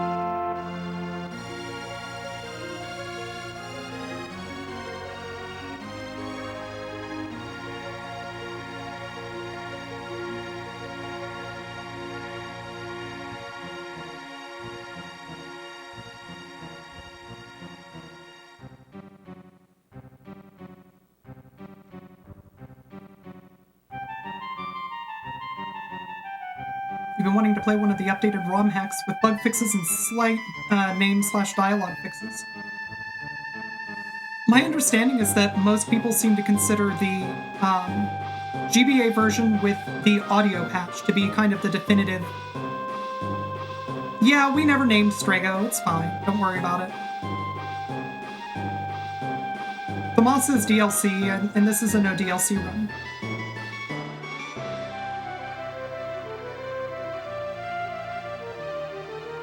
Yeah, Big, I love that about PBs. Sitting here for like 20 minutes. I mean, it is nice to just kind of chill and chat. But yeah, it's my favorite part, though. Oh, also, Timer Coon's back, which is very good. My favorite part is watching Dime do New Game Plus speedruns. So, New Game Plus, where you play the game for 20 minutes and sit for 30 through the credits.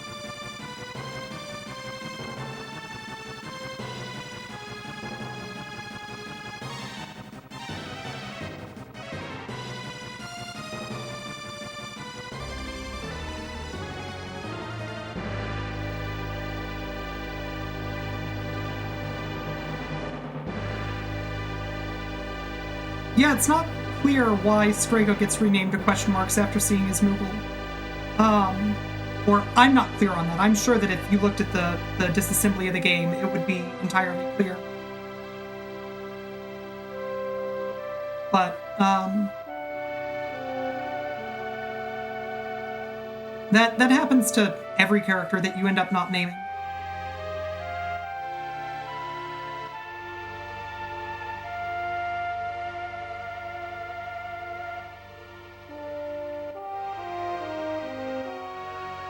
Yeah, Brave New World is really fun. I've taken a look at it by watching other people streaming it.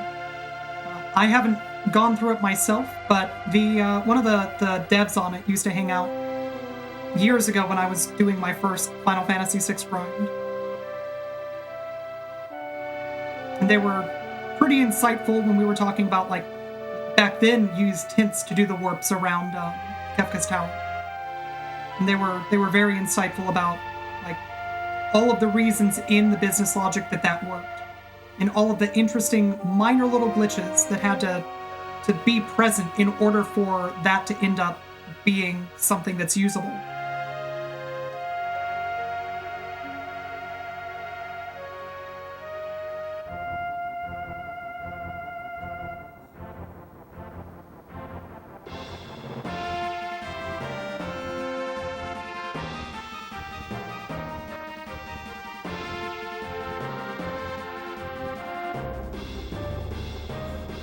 Yeah, the Twilight Princess low percent speedrun, where you have Link stare at some rupees, is super cool.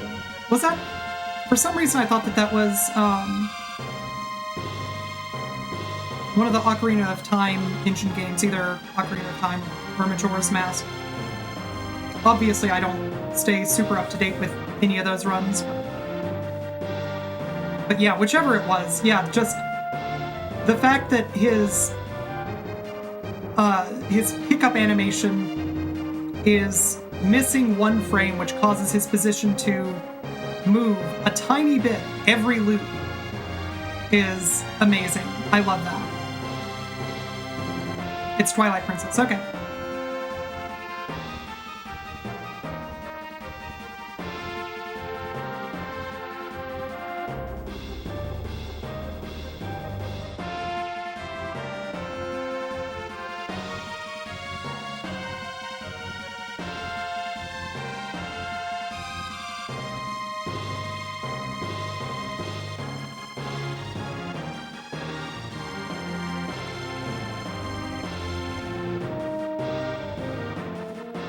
question about speedrunning this game. Is it the SNES cart on SNES hardware that counts in the community? Not really. There are definitely people who speedrun this on emulator. I think that you'll find that most of the top times, and this goes for most games, tend to be on hardware, and that's just because it's nice to be able to play on hardware. But as long as you have an accurate emulator, and each community tends to have guidelines for what is known to be accurate, what's known to be inaccurate. So, for example, the Super Nintendo Classic, which is official hardware, isn't really comparable against real original hardware runs because it incorrectly emulates lag, which makes it substantially faster. Now that said, if that's what you've got, play it. I think that enjoying the game and enjoying speedruns is way more important than necessarily being able to compare against other people. But if you have access to the original cart, if you have access, to a machine that can run the game through an emulator that's more accurate, by all means, it adds a element of enjoyment, being able to take my video and place it side by side with Dine, the world record holders, and see where I'm messing up, maybe where I did something a little bit better, where I did something worse. With Dine, he's very, very good, so mostly it's worse. Yes, and that is true. Hardware is slightly faster in frame rate. The Super Nintendo runs at 60.08 hertz. Emulators in general are going to be locked at 60 hertz, so you do notice that difference as the run gets longer. Even for sub-hour runs, if they're relatively optimized, you start noticing that difference. Curious to know if the PS1 version is considered accurate? It is, however, the load times on the PS1 are ridiculous. You will never run the PS1 version and have a comparable time against somebody on the SNES. The PS1 is just ridiculous when it comes to the load times, unfortunately.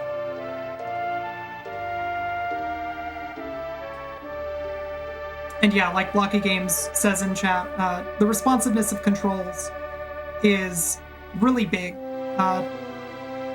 So Smite, who's in chat, runs a game show every week called Arcade Pit. And I've been on that game show, and I've had Super Mario World challenges. Super Mario World's another game that I speedrun. It is very difficult, surprisingly difficult, to adapt to just the little difference in how responsive the emulator that's used for Arcade Pit is versus my Super Nintendo and my cart of SMW. It's a tiny difference, but once you really get used to it, you start really, really feeling it.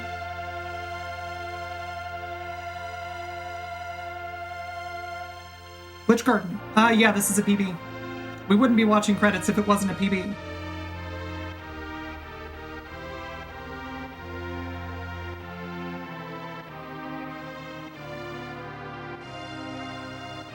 How mad am I about the IAF? Very. Well, no, the IAF was great. Me choking Ultros, less great.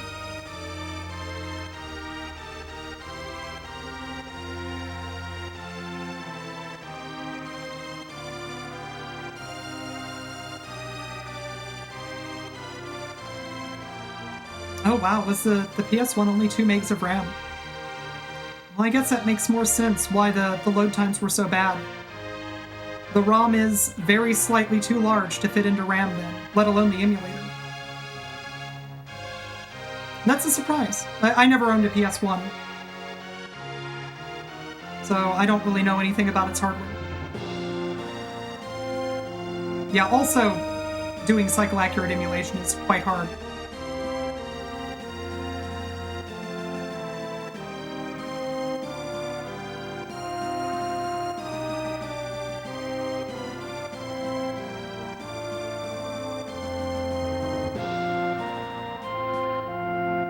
Yep, credit's still going.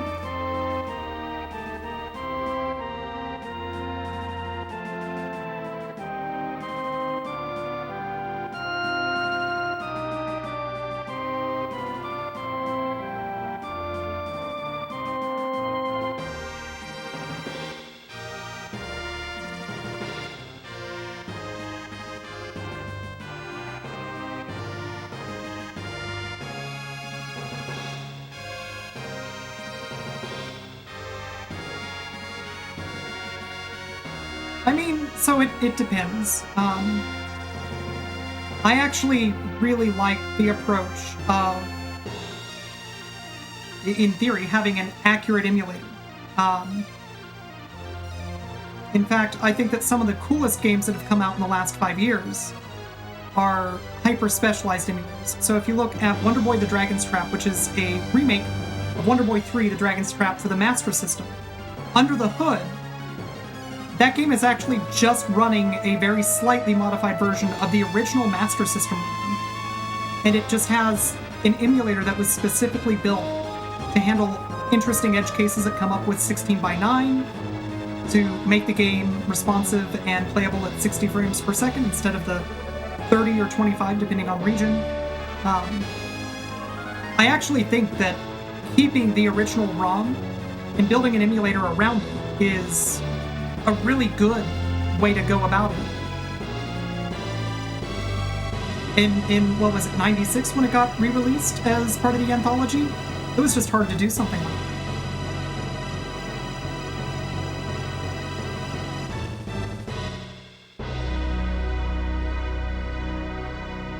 Yeah, that's how it does the version switching. The version switching is just a front end. In the back end, it's still just emulating the ROM. And that's why you can do it seamlessly.